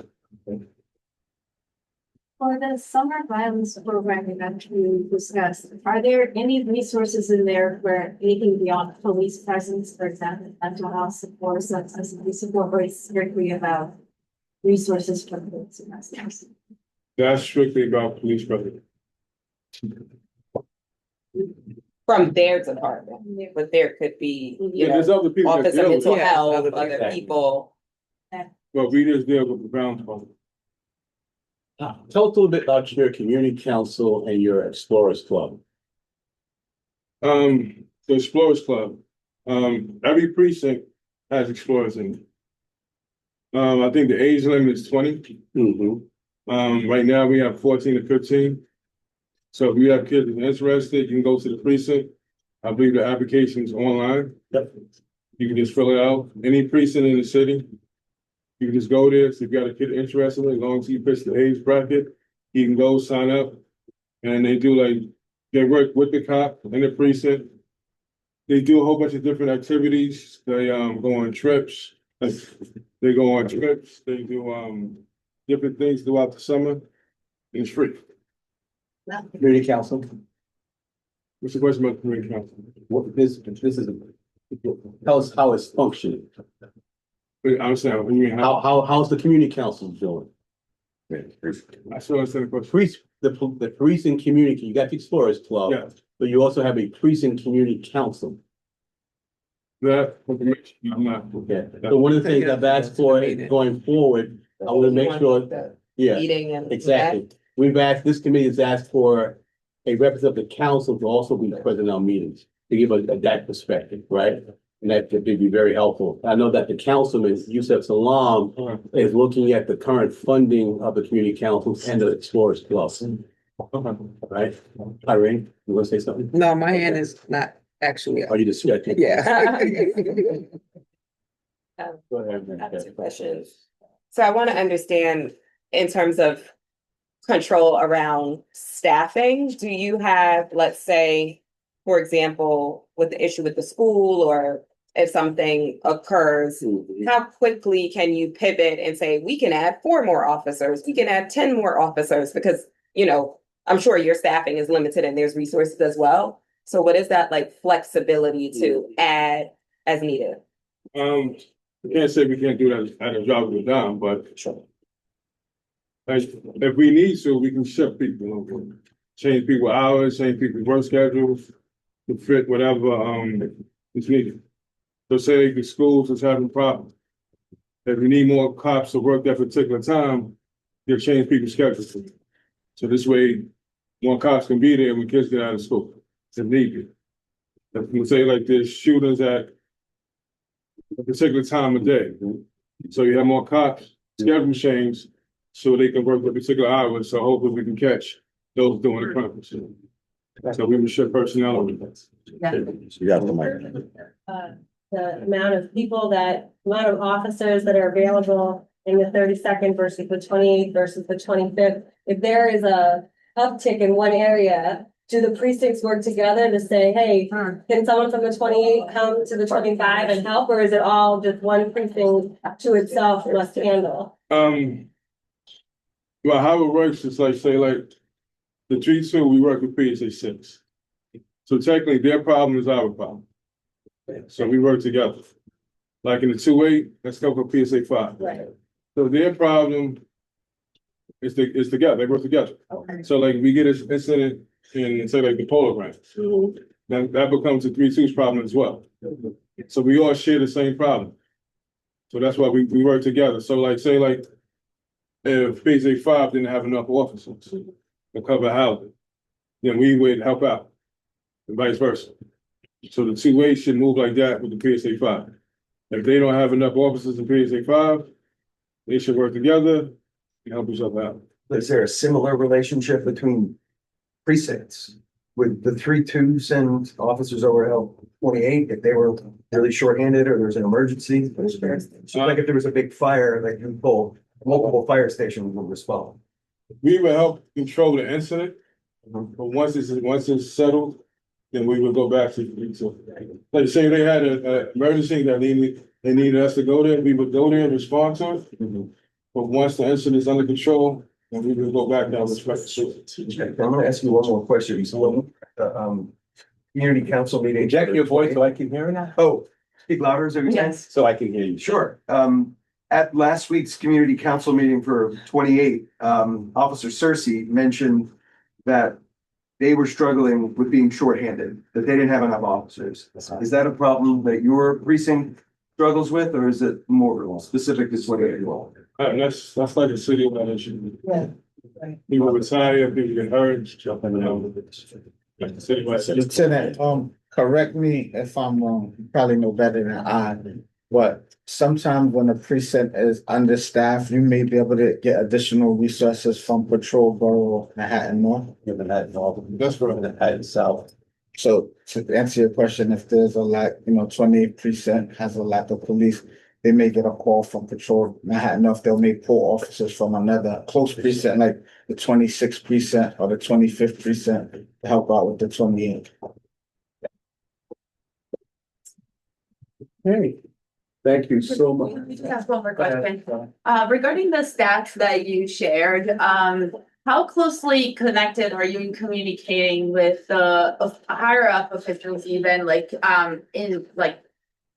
from the city, for example, District Attorney Bragg and Mayor Adams and Commissioner Tisch on April 8th, which is not very long ago, they all released a press release that outlined exactly where they see some of the gang activities, and it seems a very known issue and identifiable where some of those activities are happening, which in the similar time frame of what you shared, 21 incidents, and I can send it to you for your letter as well. That pinpoints that it's known. So they charged 16 underage kids in around that April 8th issue.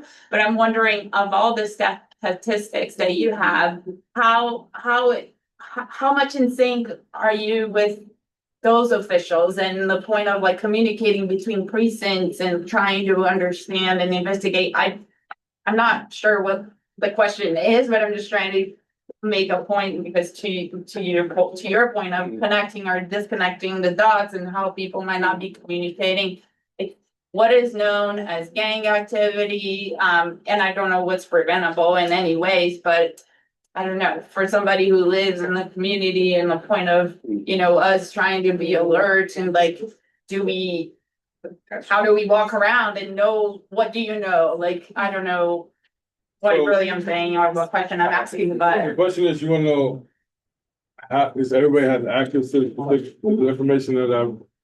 No, if you're in contact, like for example, the this Mayor Adams, District Attorney, they released this press release that pinpoints every area that has shooting based on gang activity. Is there a way to connect the incidents that you are seeing to these same points that they are seeing? Because they're obviously paying attention. If they are distributing a press release and going in front of the media to talk about how they did this amazing I think that data is coming from them. Yeah. Like in terms of the sequencing, the data that he read in his reporting is rolling up to the city. Yeah. It's not the other way around. I think your question is more about resource allocation and escalation plan. Yes. Like, 21 crimes are happening right here. Perfect. So what's different? Like, and I think that's a question for your letter or whatever. Yeah. What's net new resources from last week when we knew it was 15 and now we know it's 21? Right. What's different in the scheduling? Like, I think those were the points. Yeah. Adding your stats to his letter help us maybe release more funds, because the city is paying attention. They're patting themselves in the back like, oh, look at us, we got the bad guys, and now they turned the page and not looking at this anymore. But ever since this happened, that's when we saw this uptick in crime, and at least in our neighborhood. So I think it's an important point to make and continue to work closely to you and making sure that these these crimes are identifiable, and if we can connect them to somehow gang activity, if the city feels so passionate about it, maybe they can help, prevent. Yeah, I think you just share, like, we are residing and going to school in a documented high priority zone. And you can attach the press release or the whatever per the commissioner's, press release on April 8th, but I think it's just a supporting document. Yes. But the data isn't different. Yeah. I want to bring it back to what board member Irene Henry said earlier, which was, it starts with the arrest. Like the arrest has to be made. Once the arrest is made and the investigation goes on, then they can, if they are connected, they can make that connection. And usually when they make that connection, that's the district attorney's office. And I can say Alvin Bragg has been an advocate for, disrupting gun violence by attacking gangs head on. He's also held many gun buyback forums in this community. So when we talk about organizing events, that's something that we can do in the community, in King houses, at a local church, to try to organize getting guns out of people's hands in that specific neighborhood. Alvin did? He was on our side, and they came to the meeting and they had a whole plan and they. Who'd you speak with there? Jordan. Jordan. The tall one. Yeah. Jordan. Right. That's that. Jordan Page. Jordan Page. Right. As well as Greg calling back and Keith Greg calling back, Oh, everybody, yeah, okay. so Good. they were very receptive. Good. And very appreciative of us. Good. It's a good start. I just have one question, the anti-gang task force, are those per precinct or is that a citywide group? Well, it's like specialty units. Okay. Yeah, you have specialty units that deal with different things. So, say like in Manhattan, no. If there's a problem with guns and gang violence, then those special units will be sent Okay. into different areas just to deal with that particular situation. So it's not a precinct specific, No, it's not the precinct. I mean, at the precinct level, we do have units that deal with that. got it. But then it's like borough units that go in That's good, and then they attack that. That's all they do. gotcha. Thank you. I've got one more question. So this came up last night in the youth and families meeting, libraries meeting. There's a concern as we go into the summer months over increased ICE presence and families in terms of like the pool and going to like different places. Can you just share if there's been any directive or information? I get that's totally separate jurisdiction, but is there any like increased presence or directives that have been given to local police precincts, just given the population of our community and those concerns? We haven't really dealt with ICE. ICE hasn't really been at the precincts at all. ICE hasn't been at the precinct. I haven't seen them at the precincts in the neighborhood. I haven't seen them. Thank you. Okay. Any other precincts present? Yes, six. Okay. Come on in. Thank you, officer. And guys, we do have one voting item, so we gotta make sure we get to it. Do we have a quorum yet? We do. Okay, so that means that we get to decide in this meeting. Okay. Okay, PSA 6, Community Affairs, Detective Wilborn. I left you guys as Officer Wilborn. I'm now Detective Wilborn.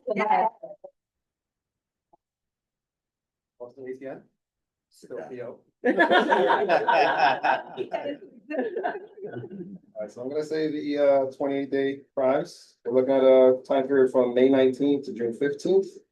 We're looking at murder, rape, robbery, felony assault, burglary, grand larceny auto, and any shooting offense. In regards to this community board, we're looking at 0 murders this year as opposed to 0 murders last year.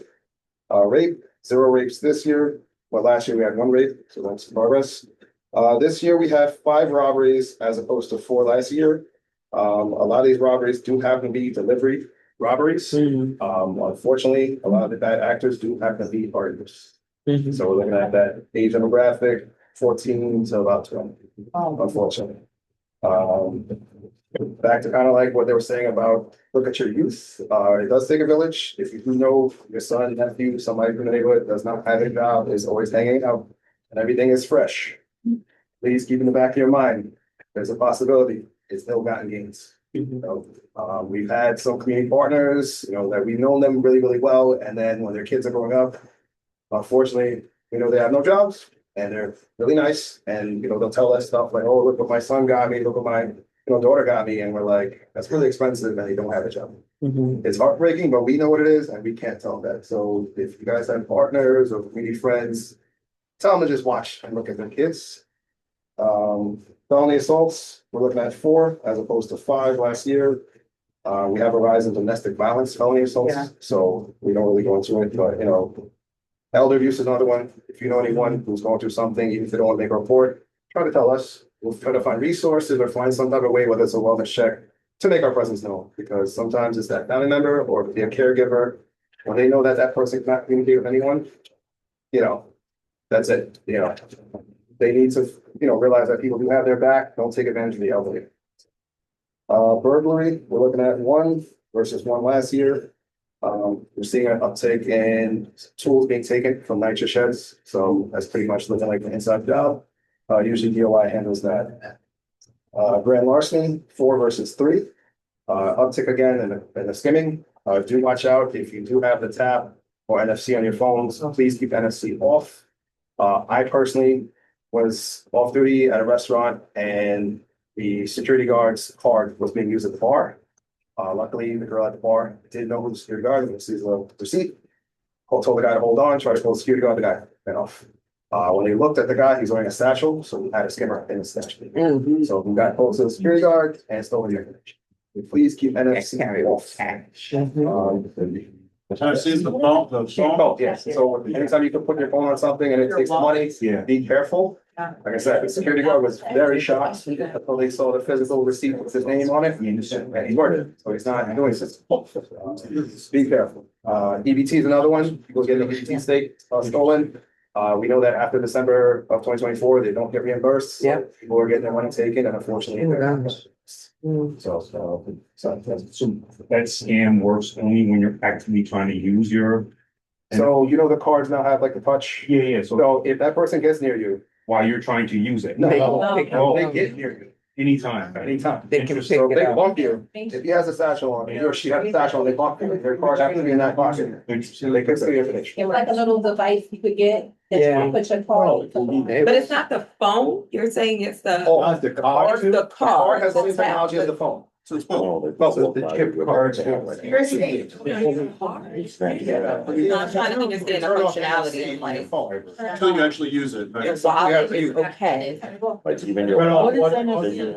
NFC is the option to tap your phone. You said turn off what on? NFC. NFC. I give you Apple Pay. Hello, please. Because we're recording and then whatever you guys. On your phone, there's a setting that says NFC. That's how you transmit. So if you tap your phone on something trying to get gas, or you're trying to use Omni and you tap your phone to the Omni, it works because there's an option called NFC. If you turn it off, when you put your phone to the Omni or anything, it's going to keep giving you an error. So you need to keep it off. Is that under general and settings? I have an Android, so I know if you swipe down, it's there already. For iPhone, I'm not too sure. But if you don't use it, I put it. it's not gonna pick it up. Okay, so. You just put it under. In So your I just settings. went to general, the little like wheel, Yes. Yeah. and then you go to search, and I just put in NFC. It pops up. And it goes to default apps, and then it shows everything that you have that is associated with your NFC. So for me, it shows contactless app wallet. Wow. And then when you click on it, it says the default app will be automatically selected when using NFC with contactless readers. So then you just undo it. You want to keep that off. Yeah. So you have to use it. Yeah. Same thing with the cards. The cards have the tabs, make it ease of use. All that person has to do, if the sensor is very high, then we might have to tap you. They could be this close to you and they're sending information. They can rewrite a whole different credit card and that's it. They're getting smart before they can. So with the card, I guess you would put it on lock until you use it? You could lock until use it. Sometimes they have the metal wallets that's supposed to block Yeah, NFC. the metal wallet. So. I mean, you'll give me metal wallet? I got you. I got one. You got what you tell me take? you got one. Or Yeah. you get alerts, check your alert from your bank, sometimes the text message. You've been hiding the good news. I get the card. Sometimes the text message alert could be a phishing, they're waiting for you to click on it, and then you actually give them access to your visit. I'm gonna do through the last two, and we should be.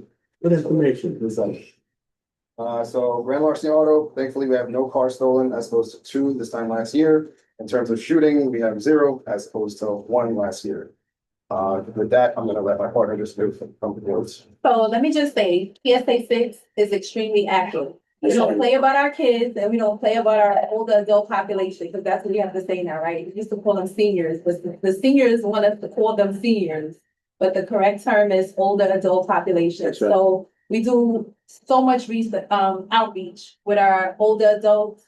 We go to the polo grounds mostly. We go to the senior center. We participate with them because their safety is also paramount. So we also go there and we give them the numbers so they are aware of what's going on around them. We do so much outreach with them. Ms. Vi Higginson came and she sang with them. We went there, we participated. I'm taking my seniors on a boat ride tomorrow. It's the first time we're doing this. But we just want to say thank you to our seniors. They're very dedicated and we care about their safety. So we're doing that, but we have also done a lot of stuff. We've done a pop-up prom giveaway for our young people. District Attorney's Office helped us with that. ACS helped us out with that. And we were trying to find like a creative way to reach our young people. We cannot do what we've been doing before because now we dealing with a new energy. Yeah. So you have to like meet them where they really are to try to like draw them in. So what we found was, you know, a lot of times young ladies are following behind the boys that they're cool with or maybe boyfriends or something like that. So we try to like engage them. So we brought them in, we had snacks. It's about like what they're seeing. Yes. So if they see like police officers engaging with them in a way that's different than stopping them on the street, listen, it was so successful, right? And you know, sometimes you gotta draw them in, like, listen, you know, you can wear your suit with your J's, you know what I mean? You have to like try to find creative ways to reach our young people. So I heard everything that you guys were saying, I absorbed it, and if you really just like tap in with them so they see something different than just police officers being like always on them, maybe have a conversation with them. It really literally only takes one conversation to shift the thinking. Kev can attest to this. We met a young man. He didn't want anything to do with the Explorers program. And I respect it. I wasn't gonna force him to join the program. So listen, I said my door's always open because he didn't want to hear nothing I had to say. And then after that, he kept coming back.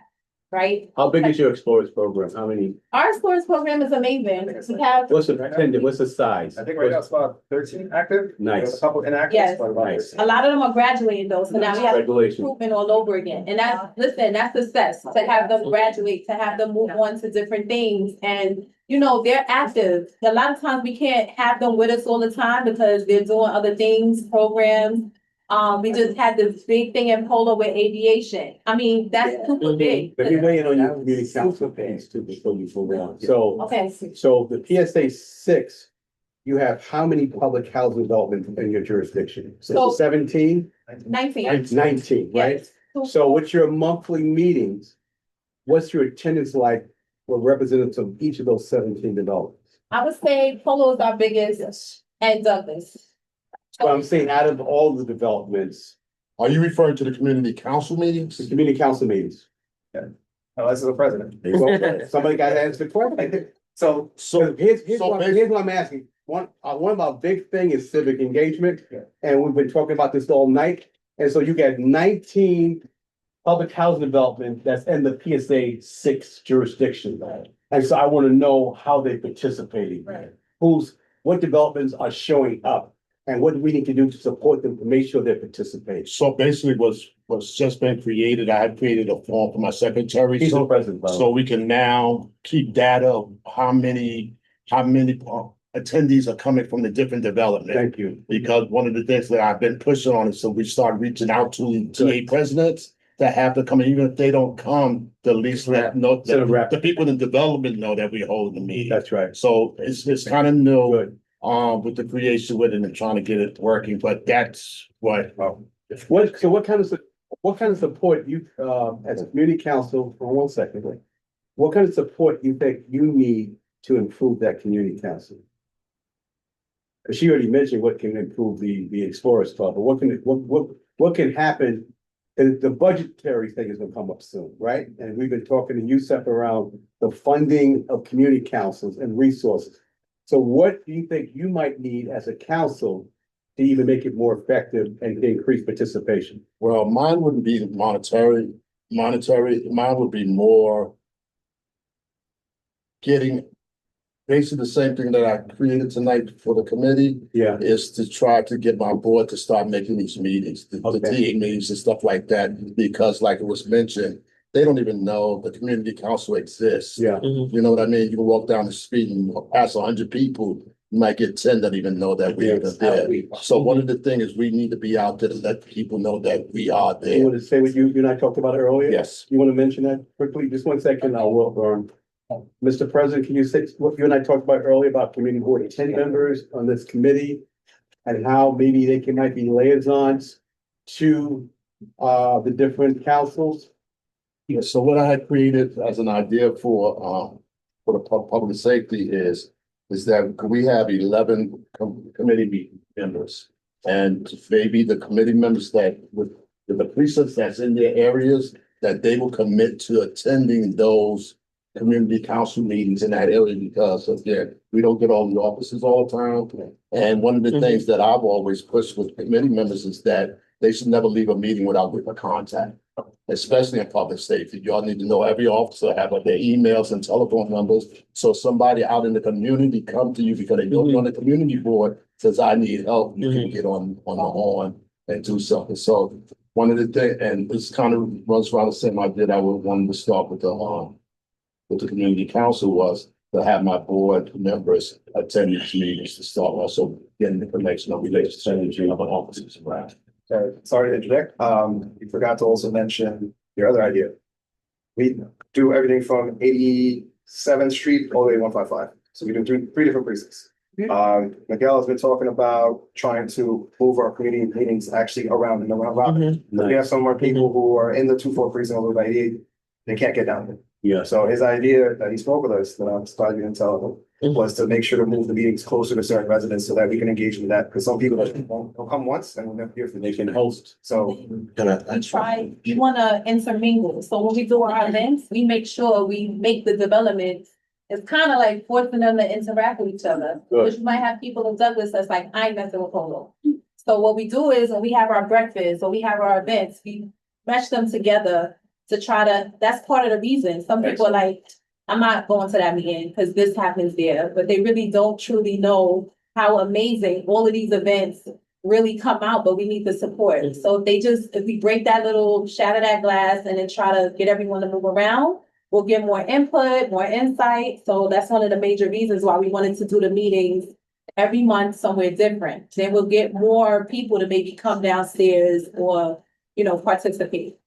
I know that King Towers is not in your portfolio, but since you like you said, you speak with different developments all the way down to Douglas to 155th. If there's any intel that you may have or making share on what you think or you may have heard is actually going on with King Towers as it pertains to gun violence. If they're saying it's gang, do you believe that it may be between gangs and different developments? Or if you don't have the information, that's perfectly fine. But I was just wondering if you might have heard something or you may know if there was any connection between the developments.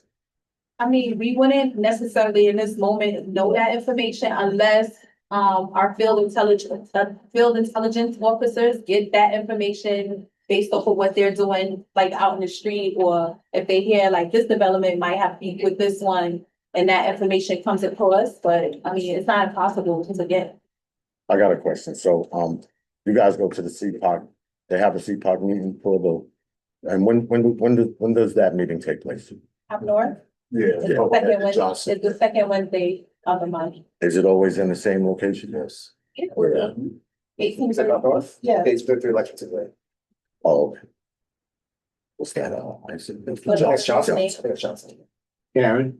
Oh, I just wanted to say in terms of the police interacting with the community and with the youth in a non-confrontational situation. I just want to say at our event that's coming up this Saturday, we're expecting the rock climbing wall.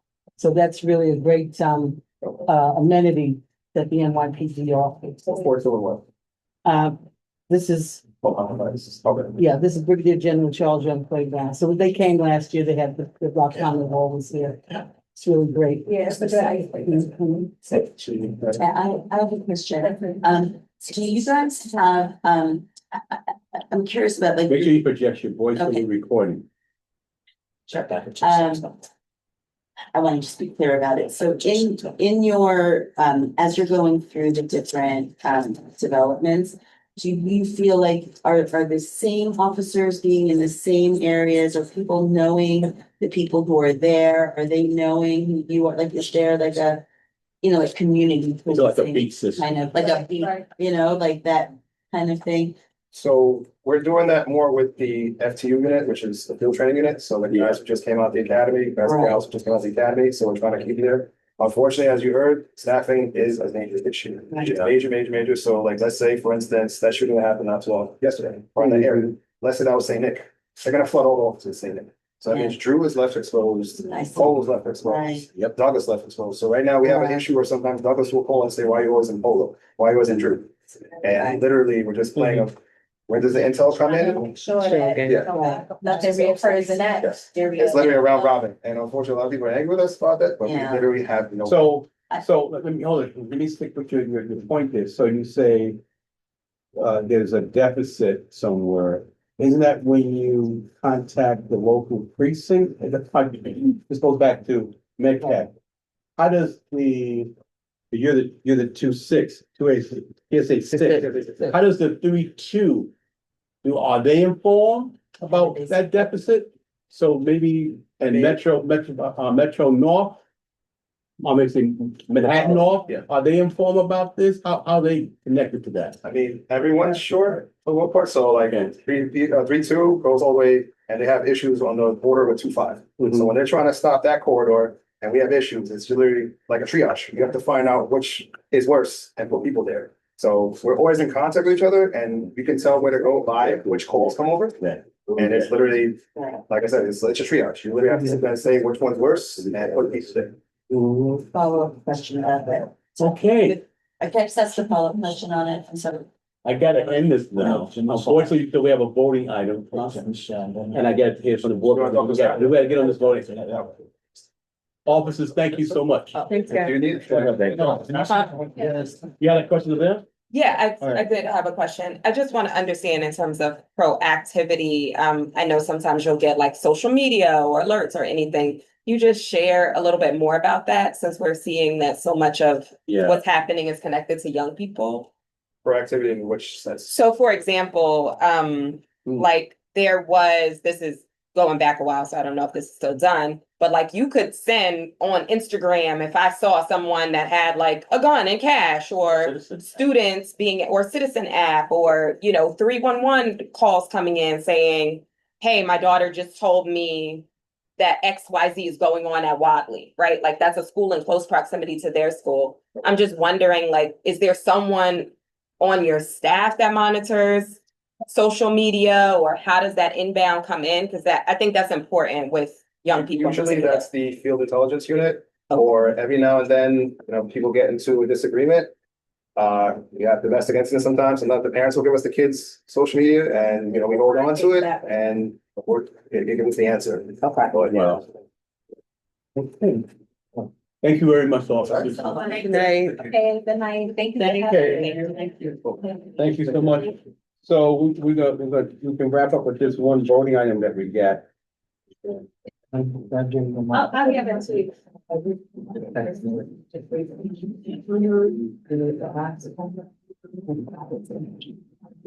Looking forward to it. I've been logging it. It's the issue.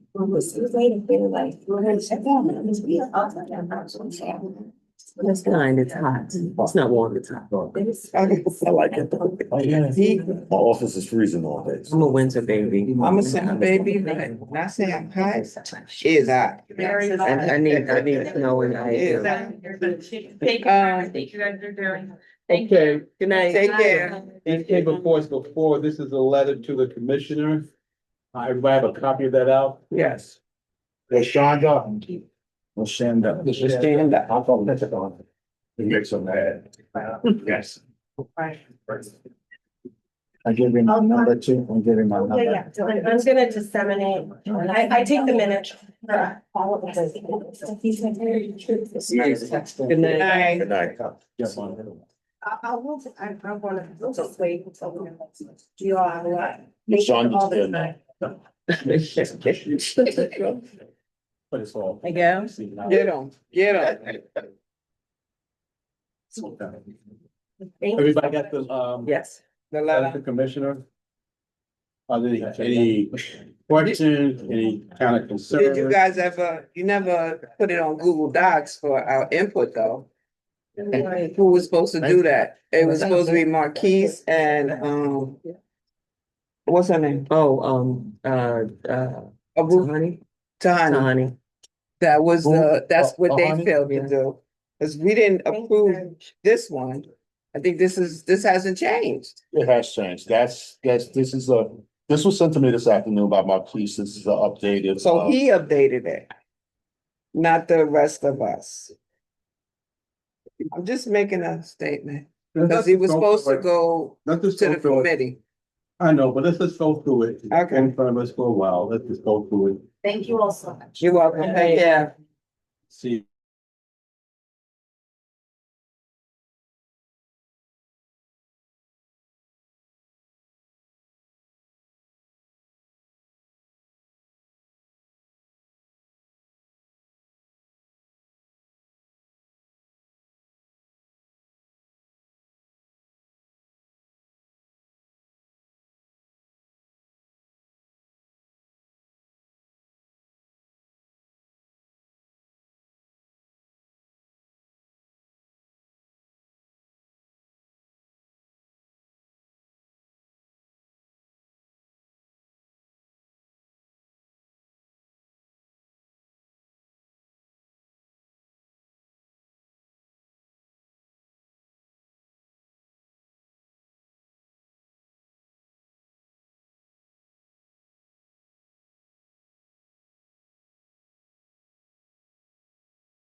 Since there is, the precincts are understaffed, is that the reason for the request for more police officers? Really? Well, I know, I understand that after COVID, and, Black Lives Matter, there was alleged slowdown. A lot of people, retired. I know down at my agency, we've seen an increase in complaints, right? Against members of service. Speaking for myself personally, I'm not sure how more officers or more, Present. a heavier police presence solves the problem, because you know what it's like. I lived in Park Slope, right? And I never seen police unless I went to the pizza parlor.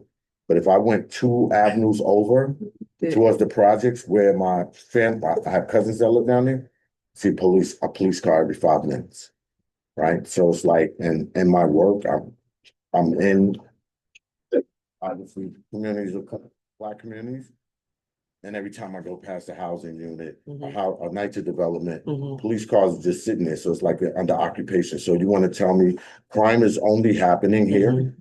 Crime is only happening in the night to development? Because I go in night to developments I'm not even from. I haven't been robbed. I'm leaving out of there from tenants association meetings at 9, 10 o'clock at night. 9 o'clock at night, right? Nobody's ever bothered me walking down to the train station. Right. So I don't know No, you're absolutely right. how that necessarily works. How does that necessarily help us? It does. That was my concern also. No, it does. And I just, maybe I missed how we got to these 4, but like, for example, at least 50 additional officers, like where did that number come from? Is that based on? I don't think the entire committee had an input in this letter, so we probably won't to those direct questions. I don't think Marquise is online, who initially created the letter, so. My other concern is the timeline, because when would we be meeting with the commissioner if we're adjourning for the summer? This becomes something that falls down in the bottom of her pile, or would there be a convening over the summer? Like, this becomes just another piece of paper that they'll just check off that they received, but there's no action behind it. But isn't it, once the mayor changes, the commissioner changes? That's the possibility as well. Yeah. Yeah. That's not gonna happen till the new year. Yeah, So we have time. My questions are in regards, there's a lot of things in one letter. So we have the drug rehabilitation people. So take that out from last. Then we have youth activity and corridors. Then we have homicides. Then we ask them for increased officer deployment and on paragraph 1, but then underneath we show historic and ongoing impacts of over policing in Black and brown communities. So The inconsistency. I'm saying in one instance we're asking for increased deployment, but then saying, it's over policing. I mean, then there's a whole piece on federal immigration for ICE enforcement. There's a lot of different things in the letter, and I think maybe it should be a little more focused. I think that's the ICE thing, maybe a separate letter. The drug thing is separate, of course. Right. Yeah. I mean, I agree.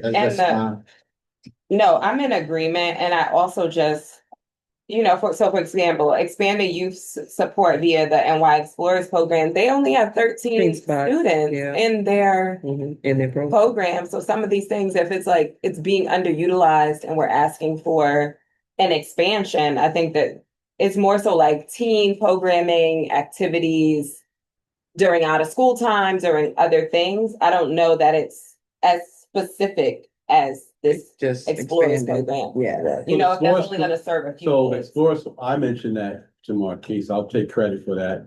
I'm a professor at John Jay College, and every year I see no more Black male students. So it's a pathway. So Explorers Club to me was a pathway to make sure that Black males was entering the NYPD. Right now, the only males of color I see are Dominicans. And they're coming in droves, and the African Americans and other, they're no longer present, and so because there's that stigma. And I figured in our own community, if we have programs that really help to address the stigma, to attract young people to law enforcement, we might be able to spin the tide. So it's more so about professional development and recruitment versus them coming to this youth program. Yeah, because doesn't every precinct have an Explorers program? Yeah, but it's not funded. It's very little money. Okay, so they're not funding it. So they don't. Officially. Who's not funding it? NYPD? Yeah, it's not, They it's got a not. $10 billion budget. That's But what, that's why we're asking them to put some money in it. because the messaging, I didn't agree with the messaging from the police, like. Yeah. I know there's 75 won't stay home. I'm not against seeing police, right?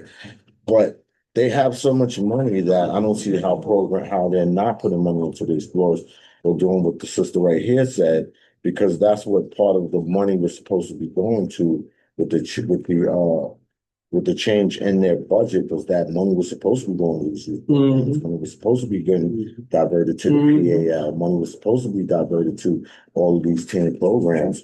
So if that's not happening, then I think that also is a separate letter. And then then the question in that letter is, how do we make sure that money gets put in the programs in our neighborhood? Explorers Club is a little different from those other youth programs. Well, yes. Explorers Club is really meant to be a targeted. It's for targeted. black males to go into law enforcement, not just an after school. But why do you just say black, it's not black males Because all over? at John Jay, you see all these other groups of people, Asian, Dominican, you do not see the black male in the school anymore. And John Jay, as you know, has always been the police academy, and they're not there. A lot of brothers. A lot of brothers are not, Back they're then. not applying to these jobs. But the Well, ones back then. they coming through, those explorer programs.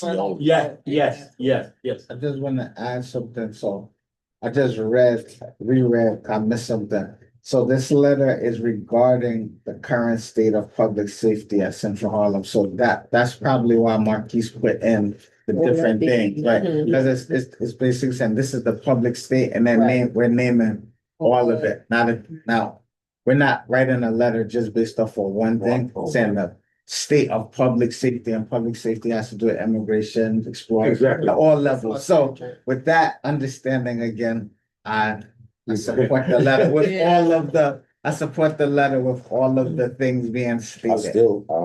I'm sorry, it's but a I way to still have a think conversation. that those need to be separate conversations. I think Because, that's the. so just using ICE, for example, New York City is still a sanctuary city. NYPD does not work with ICE. So that should be a separate conversation. That's number one. Number two, if he's saying that the Explorer program was designed to get black males to enroll into NYPD, then that might be like a separate piece, only because you want to focus on having the monies diverted into programs specifically in our neighborhood for specific reasons. I know just me, when it comes to money, that is a very, very emotional conversation. Yeah. Right? So I don't want to mix anything else. I don't want to mix our friendship into the money conversation. I don't want to mix where you live at into the money conversation. I just want to know, are you going to give me my money? Right? Well, how much do I owe you? And let's conduct business. So they're saying that we're letting the commissioner know that we need critical resources in the 28th. We're saying the 28th needs these resources so they can service X, Y, and Z. Well, why is it just the But you're saying 28th? We this, covered right. the 322? Right, and you just said Central Harlem. So why is Right. it Right, just so 28? the 2-8, the 3-2. All right, well. So apparently, This conversation, and like you said, everybody wasn't part of the conversation. This conversation came out of a conversation that had to do with Malcolm X Plaza. Yep. And that area down there, and that was something that came up in that community conversation when State Senator Cordell Clare had a meeting. 28th precinct attended. I know Marquise was at the meeting, and then they went in the conversation. Well, what do we need to clean up Malcolm X Plaza and what's going on down there? And that's how the mental health piece got in, and that's how the 28th precinct started saying there are resources. And I think maybe Marquise built on that ask and that need. Yeah, yeah, you're right, because he was focusing on the 2-8. Does she control the money? Who? Tish, commissioner. Yeah. She controls the money. Yeah, well, you know. She can commit every department. Mayor Adams controls. Every everything. department. He's a microman. Every department head has to come up with their budget, right? And then every department then negotiates with the contact person in the mayor's office. And then they also negotiate with the alignment with the appropriate city council committee. So for example, Yusef Salam is chair of the public safety committee Yeah. that oversees the police department budget. So why wouldn't we be Starting with there, starting there. Well, I think him and Yusef, I think Yusef and Marquis had a conversation. And they now pull this to the commissioner, and so I think this is how, I think that's part of their strategy. Okay. And Marquis can say his strategy better than I can, because this was his strategy, because he's been here longer. He's been in these meetings. He's been in touch with the 2A, he's been talking to Cordell, he's been talking to Yusef. And so apparently, there's a reason why this is important at this time. So is there a motion to support? I'll entertain a motion. I mean, listen. This is the end of our session. So if we does it do land? support it, Is it- like, where does what it is land? it, where's it going? Where's it land? It's gonna go in the commissioner's office, and then we'll do a follow-up in terms of making sure that we can have a meeting schedule to talk about these elements. I think it helps to start a dialogue. Question, is this the last meeting for this Yes. summer? Yes. For this group? Yes. For this committee? Well, this was up, we don't meet in July and August. Yeah, no. Officially. I'm just thinking that I wish me personally that I had been in on that conversation. I understand what you're talking about with Malcolm. We weren't in on the conversation, sir. Oh, no one else here was in on it? No. So then I think you're kind of blindly asking people to support this. And I think Well, the that committee didn't the committee go through? Right, this but we were last- supposed to have And we- input on the letter. wasn't here though. Oh, It's there's only two members here. No, We that's didn't not the support point. it last month. We were supposed to have more input from the entire committee. Right. Yeah. And that never happened. So last month, did everybody have a copy of this? There was supposed to be an open Google Doc for us to put our input in before this seems final. Yes. It's not the same. There's some tweaks, technically- right, but we didn't have any. So the additional- Google Doc didn't take place. It never took But place. was there a document that you received No, that gave you some indication what the right? So No, you got just the nothing? initial one. Oh. The initial one Yeah. that we So you got reviewed the last initial month, one. that we reviewed That- last month. And so and then when review people it. look at the initial one, that they put notes down and comments They and didn't, anything? that was It was when supposed to be the open- Google Docs came. I understand the Google, the Google Doc did not happen. I understand that. So there were some That's a changes system that failure, but there were some changes that Marquis said, I will take these into consideration Yeah. as I work with, I believe, Tahani. And then it was recommended that it also becomes a Google Doc. So there was some dialogue, but it was supposed to be open for us to input Here's my, before this last meeting. here's my concern, right? I don't want to make the Google Doc the issue. Well, my concern is Two this is months gonna, ago, you had something, It wasn't 2 months ago, it was just last month. okay, last month you had something to look at. And you could have contacted We Marquis. did, we spoke about it. He What was did he say? actually here, right? he was on. Or the line. online. He was He online. said he heard everything we said. He's gonna create the Google Doc so Okay. we can write it down for him. Okay, And then he was supposed to come up with another document. That's the part that didn't happen. He did, but it wasn't the committee's input. Maybe we could make, like say, for instance, if we did vote to support this letter with the recommendation that we make tonight, like yeah, like you said, including the 30-second preset as an ask, like you said, recommending separating, taking ice out, I don't know. If those are some of the amendments that because some people didn't have a chance, like you said, to do a Google Doc and put in their 2 cents, so to Right. speak. So maybe we can say we support the spirit of this letter. I do support the spirit. With these amendments and I want to bring it to the executive committee to hash it out a little more before it doesn't go to the full board again. so here's what I recommend. This, Will. this is That, It'll happen Wednesday. But that the special That's the meeting. special meeting. is gonna have the special meeting is gonna have the full board, so we could discuss it again. I don't think so. With the full, with the full board. I don't know. So- I mean, I just don't feel hate comfortable. rushing stuff like Yeah, this. This is I so don't feel important. comfortable because we're just getting the letter tonight in the meeting. You really don't have a real opportunity to That's it. Digest it, to see, to really explore. Sorry, can I ask a different question? Is it possible to just request the meeting without the letter? That part. Like, is that something to, like the committee votes to send a memo or whatever to request a meeting? I like that. With, that's what. With the understanding. You said that, she said that just a few minutes ago. Yeah. Remember, it's not just the meeting request, it's also we're requesting resources for the 28th precinct. And that you're putting in writing what we're asking for, additional cameras, deployment of more officers. More cars. It's not just a meeting. So basically, this letter is for support for the 2A. That's basically what this letter is, because Well, basically, I think It's it's that saying that simple. we need help in public safety. We have all these issues in Harlem and public safety. When we go to the precinct, like you heard, a lot of times the precinct said we're undersourced, we don't have enough manpower, so we're asking for those things. If we don't see somebody with a gun, we just hear shots, so they're asking for, we need surveillance, but we can do investigation. So we're asking the police to help, and the police is saying, we strapped, we don't have resources. So this letter is basically saying that for the commissioner to acknowledge, these are all of the problems that we're going through in the community. And for you to help get the precinct, these resources, so they can help us with our public safety needs. They can write a 911 letter. That's right. This is like, oh, okay.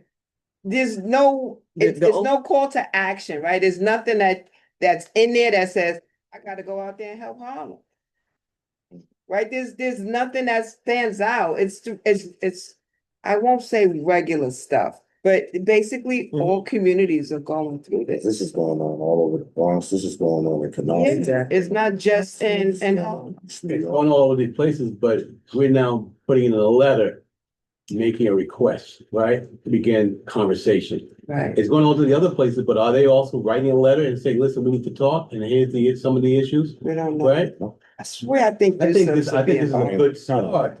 I think it's, listen, Some of the things that I think it's a good, I don't think it's perfect, but I think it at least gets us in the door.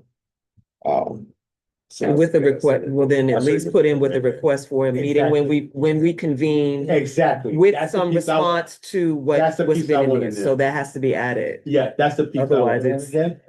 Say that again, Sharon? I'm just saying with the intent of when we convene in September, that she comes to meet with us in person and she's able to provide some, what has been done from the time you received this up to that meeting. So there's got to be feet to the fire and not just, I'm just concerned that this is going to be a letter that falls on her desk and there's so. Especially with everything going on. With everything going. Let's add that piece in there. But I think that that the letter does hold weight. It is important to at least get it on the desk. Yeah, Right? fair. I understand your Fair. concerns though. Mhm.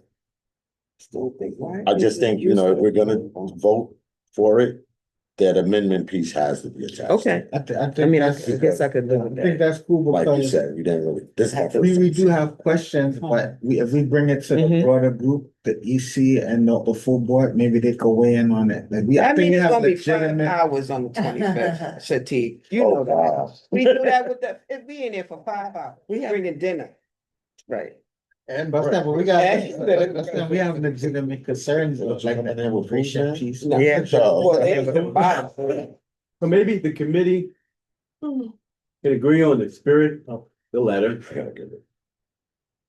And request, and maybe you guys can just provide some of your concerns, right? Right. And ask the EC to also weigh in.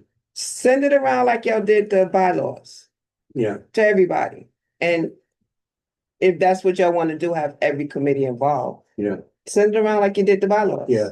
But that's the recommendation. We want to send it Meeting. around to all the executive committees members. If that's what y'all want. No, executive committee.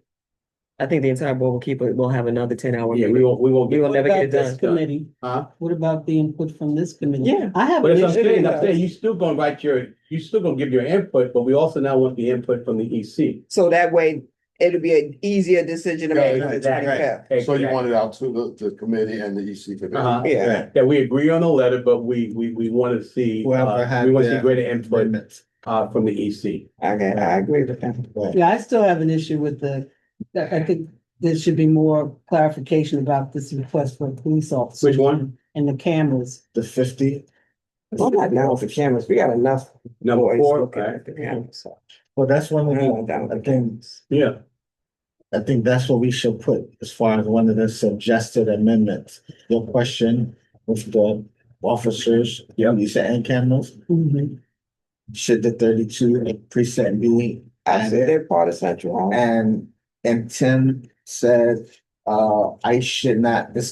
we shouldn't be mixing apples and oranges with the ice. I mean, I think that's a separate conversation because, you know, So that should As well as the to drugs. take that out. As well as the drugs. To take The that drug out. centers, yeah. yeah, and then those centers, those facilities that they're talking about, they're on Park Avenue, so they're not in Central Harlem. Some are. Some are. Come on. They got Metro Police here. Yeah, there's one right there on 36th Street. And between Lennox and 7th, there's a few. Yeah. And isn't that one of those No, that's a treatment center. Yeah, You're talking but about Elevate. no, well, first of all, most of the methodologies are state, right? They're Right. state. So we really don't have control over state here. So if it's just those centers, that shouldn't be in here. But if he's meaning the treatment centers and the people that come into our community, because the ones who go to that treatment center, they don't live here. Right. And Right? So I'm not sure what he really means. See them, If it's- see them when they come. They get on escort that them to the bus. store, they escort them back, they leave the neighborhood. And we got one on 24th Street for the treatment. Like, so we can't really deal with the state facility. It's not our jurisdiction. It shouldn't be in this letter regarding crime. That's what I'm saying. Oversaturated. Justify the 50 additional officers. And also, Ms. Karen? question if we need to ask for surveillance cameras? Oh, yeah, I'm just not sure if that's something we want. I mean, do we want to decrease our privacy here, do we want? Well, that's a recommendation on the cameras. No cameras. Should we add 32nd precinct to this request and separation of ICE and you said and drug treatment facilities? Or just I think that's a separate conversation. I mean, I don't understand. So let me ask a question because I could be speaking out. Are you talking about treatment facilities like she and I are speaking about right now, such as Elevate, or are you talking about like methadone clinics like the two they have on 125th and Park? I think they're both rehabilitation. They just go about it different ways. They're both for rehab. But do those equate to crime? I don't think that. Cause I understand what you're saying, where it's like, if we're naming something as a problem, that's not even an ask in the request here. No, it is, but it's under quality of life. It's not under crime, like the traditional crime. So let me add this. Right. So when we're talking about Elevate, this is a 28-day program. They leave there, they go home. The methadone clinic, people are selling their meth, people over there selling weed, selling other drugs, robberies are taking place. That they're lingering in around the facility and in that area, which gives opportunities for some kind of crime to take place, right? Well, crime may be taking place with the sell of drugs. I don't see how Elevate or Phoenix House is adding to crime in the neighborhood. I don't see that. Yeah. So that's why I'm asking, what are we talking about here? Because like you're right, they are operating at two different dynamics. So I'm not understanding that. So in the letter specifically, just number one, the argument is that we're overburdened with the fair share. The argument is that along 125th Street corridor, we're oversaturated. This is not something new. And like I said, this is something that we've done with in the Health and Human Services Committee. But I believe that because the police, NYPD has new initiatives on quality of life, I think that's why it falls under in public safety now, because it's a quality of life issue. Right. As opposed to crime. So not crime, Just. Speaking to that quality of life piece, you do a dotted line back to the commissioner's own words, because they just had a press conference day before yesterday, if I'm not mistaken, and they were talking about quality. Right. I don't think it's a. But then again, right, Just people still, with problems. I go to the 3-2. She's talking about the program on 36. 36. I lay down the street. Mhm. I go to the 3-2 precinct council meeting like the rest of them. I've never heard them speak about Elevate, but I go to the 2-5 and I hear them talk about 125th. So that's why I'm asking, like, can you be a little bit more specific for me Okay, as to so that's an Right. amendment, so that would be something Right. that is a concern. And you wanna bring it. That sounds like a not concern to me, Shatika. Yeah, because what That's the, his concern. Yeah, but it sounds like a not concern for you. It's not a petition. I see what you're saying. and Gotcha. like, Gotcha. how do they add? I'm with you now. Gotcha. Yeah. Right, because now for nothing, that I'm not even sure. Is that CB11 or is that CB10? That's CB11, but Right, you that's think- not even you're our thinking of- issue. I know, but you're thinking of just safe injection sites. It's not just that. It's also just rehab treatment facility. Like you have something, like you said, that's intake. They just come in for the day and they go home. But we're saying there's so many of them in this community. How does the commissioner are there? control that though? And how many? That they don't control that, but Okay. if they're enforcing quality of life, the overspill, the people that, like you said, everybody don't just go home after they get their treatment. They hang out. Sometimes they're getting met at the door by drug dealers. Like they're fishing, while they're coming to go to their program and go home, sometimes they're being intercepted on Linux. We gotta be really focused on that quality of life, right? Right. Because they're not in the street picking up people that's urinated. They're going by 311 calls. Right. Right? So let's just keep that focus, because we don't want another stop and frisk type mentality going on Right, here. and that's why, That's so important. and that's why I think that it should be And discussed. again, I'm sorry, but I moved to Harlem in 1989, bro. When this didn't look like this. Right? Yeah. I remember the only program here was Project Create on 111th Street, right? But you're saying it's oversaturated. Where are these programs at? Because I know there's Project Create on 111th. There's Elevate on 100 and 136, and you got Ready Rolling Neighbor, which is it's not even a drug program on 155th. You got Harlem United on 125th and Lennox. You You have Mount Sinai around the corner on 124th. And there's others, I don't know them right off the top of my head, but if you look by community district, right, there's some community boards that don't have a single treatment center in it. So when you talk about fair share, Gotcha. if Central Harlem has 15 and CB8 have 0, that's what we saying. That's a problem, because when I go on the Upper East Side, your quality of life is people, you don't have people nodding off on Park Avenue and 86th Street, but they nodding off on Lennox and 125th. Well said. Understood. That's it, but I think that's Understood. No, legitimate that's- and as a that's- concern, because some people on our board may feel like we shouldn't police quality of life. Just because that's the NYPD's initiative, that don't mean that this community feels that way. So that's an amendment that you may want to make, and then we can bring it to the. and what, I guess I'm just struggling with what the tangible ask is.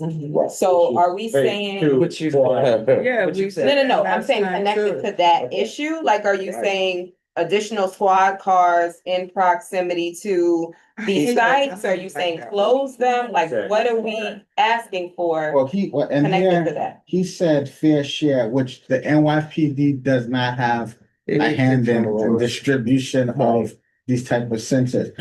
But he's saying with real consequences for public safety and quality of life for residents and local businesses. So he's specific to 125th Street, specific to quality of life and local businesses. So when you speak to Barbara Askins and we talk about shoplifting and retail theft, we talk about maybe people, drug addicted, going there, stealing and things like that. So He's saying the team. The problem is the where youth are the doing that solution's stuff. I don't think it's necessary. to me.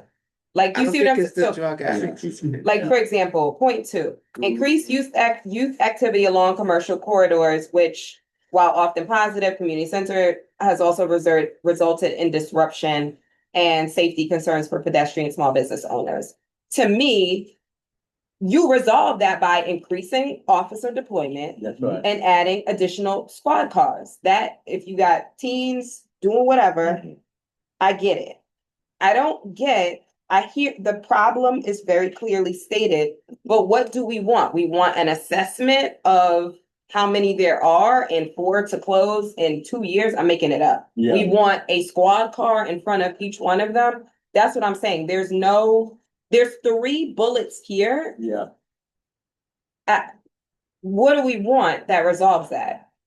Is not clear to me, specifically around the drug rehabilitations, because if we don't have a clear action item around it, then why we're naming it as urgent, but no, what would solve in your mind, like what would solve that in the next 3, 6, 9 months?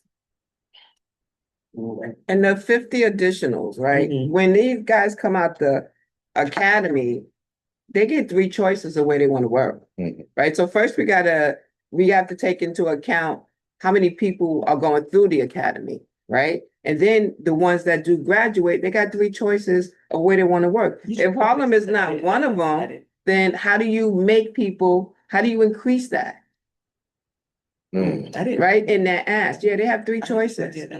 Yeah, they don't just say you go here, you get 3, They yeah. don't do like what the schools do, where it's like certain areas, there's signing bonus or increase, like if you're in a specific high need. They might, but But I from believe they do it the back in same the way days, that the committee members do it when y'all come on to, and y'all. what committee, y'all- committee you want, they want you to be happy. So we try to make you Right, you happy, get a so like choice. they feel the need. Yeah, yeah. Yeah. So I'm for the 50 extra officers. It's just how they're gonna be like deployed, because How many I'm already people not do you happy see in your with the way community? officers are not deployed just on a daily basis. I'm sorry. Yeah, I mean, Let's answer the ask. She said, what is the ask? The ask is a public safety strategy that works with communities and not just in them. We understand that the resources are finite and that leadership requires difficult decisions, but Harlem has come too far to see progress unravel due to systemic underinvestment. Our ask is simple: equitable support and meaningful engagement so that Central Harlem continue to grow. Equitable support, meaningful engagement, and a strategy. We're asking the commissioner to come up with a strategy based on all of the things that we just mentioned. We want a strategy, we want equitable support, and we want meaningful engagement. Meaningful engagement is the commissioner does come and sit down and meet with us. Meaningful engagement is you come up with a strategy when we say these are our problems, that we say, hey, all right, let's come up with a strategy, because we can't elevate the same way that we treat the intake of the safe injection site on Park Avenue. So strategy, investment, and engagement. That's what we're asking for. So with engagement, you might want, that might be a charrette. So the Yes. community sits Yes. down with the police and. Right. Yeah, Right. and I would put that here. Yeah, because it's vague. Because I think it's vague, you know. Yeah, I do, Specifics. because I like it under, like, Yeah. you were Right. very clear, Yeah. like, we need this as a Yeah. pathway, Yeah. like, maybe it's number 1. Right. You know what I Right. mean, or even just thinking about the way that the businesses have to come and say, we're opening up, we need a liquor license, XYZ, like, I'm just not familiar with that process around the injection sites or whatever, so you need community board sign off, or, Right. you know, like, what do you need? You need a public hearing. I don't know if that already exists. You just need to be specific, But not vague. I think. Yeah, very specific. Bingo. Very good, Sharon. So you're gonna write that up, so it's in there, so. I said we landed the plane. I like the narration of this. How do we put this out? Yeah. Motion for support this letter Yep, thank you. with the understanding that this committee is asking for equitable support, meaningful engagement, and investment. And the opportunity to amend this letter at a later time, because you're asking us to vote on it right now. And the opportunity to add additional Contingent or upon amendments. say that one more time. And contingent upon community Amendments. amendments. Okay. Well, can the letter be amended and then sent out to the committee? Can we draft For the another? 25th. for the 25th, so we can see what's going to the EC? Who's gonna be part of this meeting? The full board. Full board. Full board? Right. It's a joint executive special meeting. This is a On the election. The Yeah. full What's board. going on? Right, but this is Not the just the election, right? I don't think, committee. are we? We have an agenda, it's an agenda, Miguel sent out an email, Election. we have to vote on bylaws, we have to vote on I thought two. that, were we able to add anything else, or was it just what you put in the letter? Oh, no, but this here will come up in discussion with Okay. NEC. And then when they move to the full board, it will be voted on then. In September. No, Oh, on no, board. June. The No, 20, It's the so when special is the meeting. EC meeting? The 25th. Oh, everything is on the 25th. Yeah. Meet together, right, right. So when I say move, it's just gonna go into the different session of full board. From executive. Gotcha. How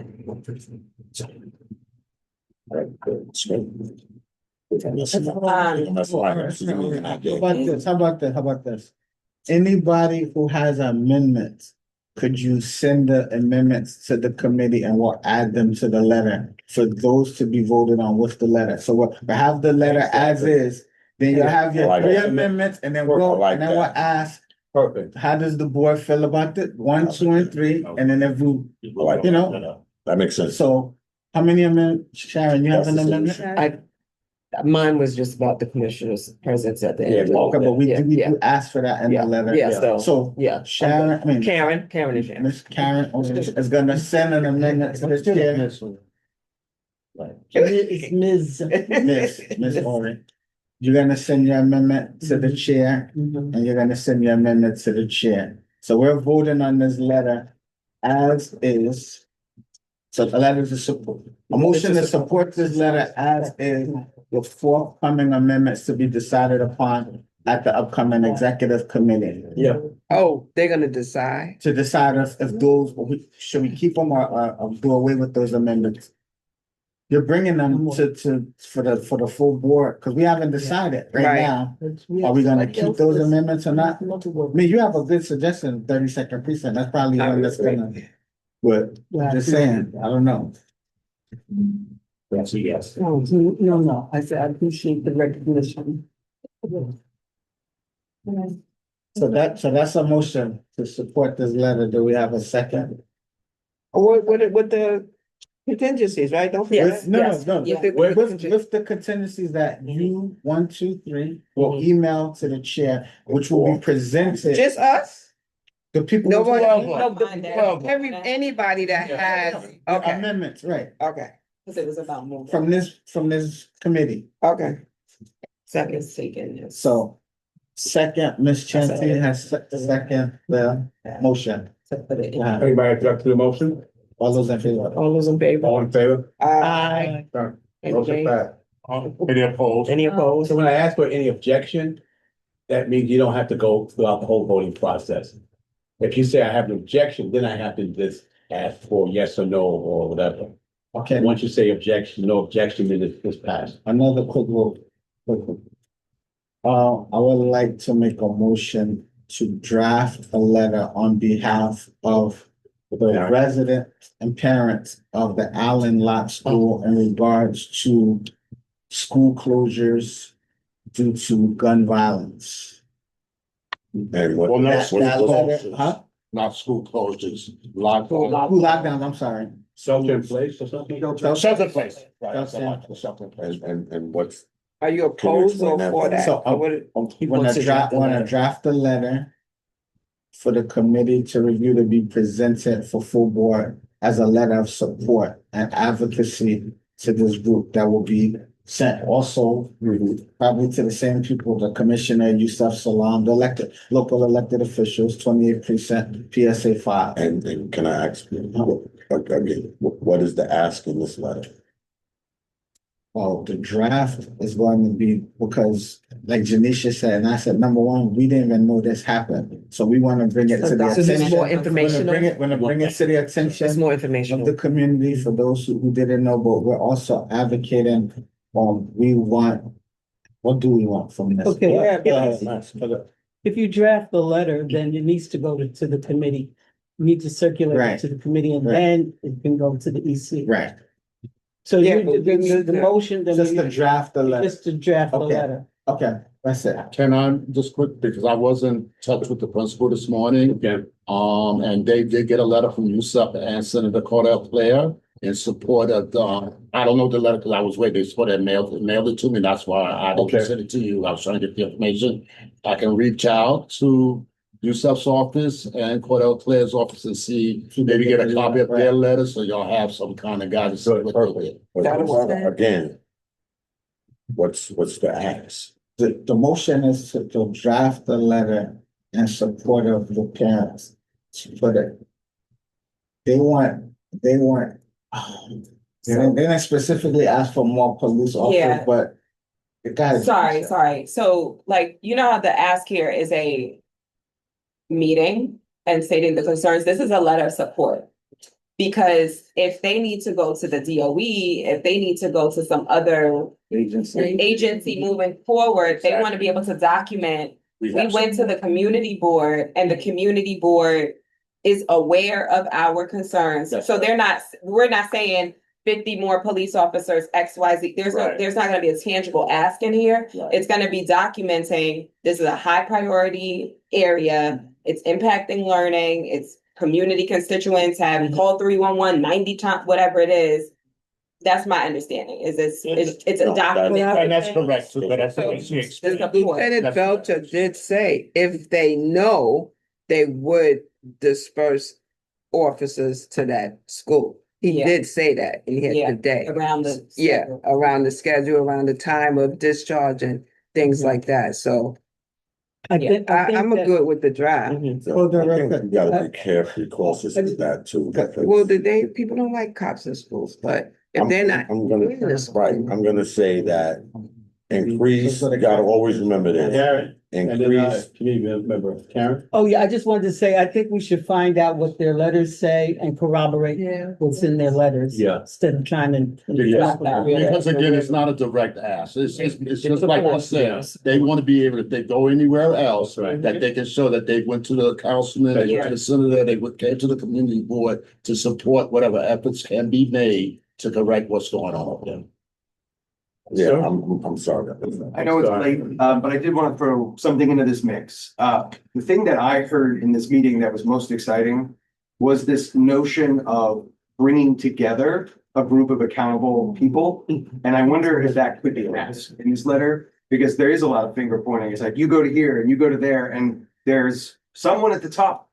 I hope we don't have to go all the way to the mayor, but there's someone at the top who can coordinate all of the resources, and the buck stops with them or with a committee or like a gathering. So if it could be a working group, it could be a task force, and it could be, and it could have the electeds and it could have the proper representatives, but I feel like that was the thing that seemed most practical. Is it that the came out letter of this, going and that could be an to ask. commissioner, the commissioner? Isn't the letter going to the commissioner? Is one that we're talking about. What, our Yeah. support for the school? No? It's going to them. It's going to them. Okay. One of the things, right, that you have to keep in mind, right? Thank you for reminding us. When you ask for increased police presence, you also create an opportunity for other incidents to take place between civilians and members of service, right? That's why the CCRB exists, right? So while some people are fans of members of service, some people are not, right? There's a whole unit that the CCRB has that's centered around racial and bias-based policing already, right? So now, there's a particular group of people who attend this school with their children? Do they get a certain treatment as opposed to this group of people? It's a lot of things you gotta weigh in, because this is a set community that is becoming a diverse community. You understand what I'm saying? So I understand the concerns of people as parents, right? I don't want my son getting shot, right? But at the same token, you got to weigh all of that in. I want safety, right? But then every time there's a shooting, do they treat this as an active shooter scenario? So Well, then in this instance, it was 3 school closures within 3 lockdowns. Three lockdowns in a month. What that means? Not- That means you can't get into the school and you can't get. Reasons. Surrounding- Isn't that for safe That is- that's reasons? right. We all, I have a son. He's 20 now, right? Yeah. He went through school in Harlem. This is not any different from what we've always went through. It might have escalated some, and I do agree, if there's 3 within a month, that's a problem. That's a problem. It is a problem, but I do think that it's a problem that doesn't only exist here, but because we are the community board here, I think it should be addressed, but not to a certain degree, because I agree with what he's saying. You know what I'm saying? We can't be biased, right? We can't just say, hey, it's happening here.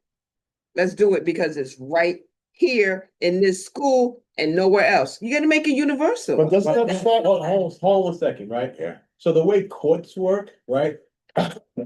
Courts can only respond to those matters that come before them. Right. So we can't guess all this stuff. It has to come before us.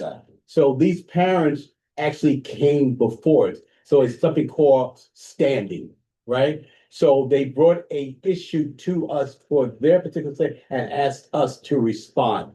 Other places might have the same thing, but it has to be brought to the group. But now when they we have something to respond, But now they have something to but reference when to, we, exactly. yeah, that's what I'm saying. When we respond, it is not just for this particular school. It could be used, they could come up with some type of. So it could be the policy, impetus. right? Yeah. It's to not- use- it's not- to use, it's not the- you know, it's not in the end other all. places, That's right, it's not right? the end all, exactly, Right. exactly. But I get that, Yeah. the standing, I get it, and I get the concern. So, You know, I I get don't it. think our school should get any special treatment. PS 149 is just as close. Yeah. They're literally just as close to all these incidents as we are. And just because they didn't come out tonight doesn't mean they don't deserve Right. to be. I Sure. think what we all want is the issue to be resolved. Right. And the issue is not that our school is inconvenienced. The issue is the issue. Right. Is the violence. Right. And so, I mean, I don't know, could there be an ask where you just say, we just ask that all necessary and reasonable resources be deployed to resolve this issue? Like, it's just saying, we want you to pay attention. Yeah. We see it, we're hearing it from our constituents, and we want you to do something. Yeah. I just wanted to say in parks, we were dealing with the issue because there were shootings around parks. So we had the child shot on 145th Street near Jackie Robinson, and then we had Brigadier General Charles Young. There was a shooting. There was one with Fred Samuels. And so, yeah. So it's even bigger than the school. It's happening in the open, and it's in. Gun violence, the and gun it's in the- insanity. in Yeah. daytime. The gun insanity. It's throughout the whole area, so it goes back to what she just said. It has to be blanket. Yeah. You can't just make it feel like there's one, but I mean, that's where we can start, because they were the parents. I understand what you're saying, because they were the parents to bring it to the committee. Yes. Just And, to let them know it's 9:30. Okay, thank Yeah. you. Okay, so who's gonna make a motion? That's it. Okay, so The motion was able to draft a letter of support for review, for this committee to review sometime before, the executive committee. That's second. Like right away. Second. Well, tomorrow's a holiday, so Well, we can still do email. we I know, do, I know. we'll send the draft around. Yeah. I'll send the draft gets around. Yeah. Make sure Karen's on the list. Juneteenth, where you at? On the plantation. Yeah. Doesn't say holiday or That's what I'm saying. Was there a second? Is there a Second. Okay. Is there no objection to the passage of this motion? No objection. Motion passed. Motion to adjourn. Second. Was that it? I'm sorry. Hold on, we have. We still have one. Hold on, we have have stuff. one, Oh, we sorry. have one. Oh, we didn't do non- the old business, sorry. Oh, What? did What that- the what- business, that was first. That was the beginning. Abstentions. Oh, one abstention. We got those. I need a secretary. You guys have to take turns for 50 minutes. At each meeting, okay, so I won't ask you this meeting. We do. AI. Where we at? Can we be able to use the AI in there? I don't Yeah, have to. We finally got it. Right. Oh, so then I'm good. Yeah, you're good. Okay, hey, thank you. Want to take all these little notes? You're a professor, you're used to doing it, yeah, right, that's, Yeah. we at, Thank you, thank you. I'm so sorry I didn't get back to you. Okay, what else was? Old bits, That was just this. Anything else? are we done? So there was a motion to adjourn, I second it. a second, any objection? Motion to adjourn is passed. Thanks, guys, good night.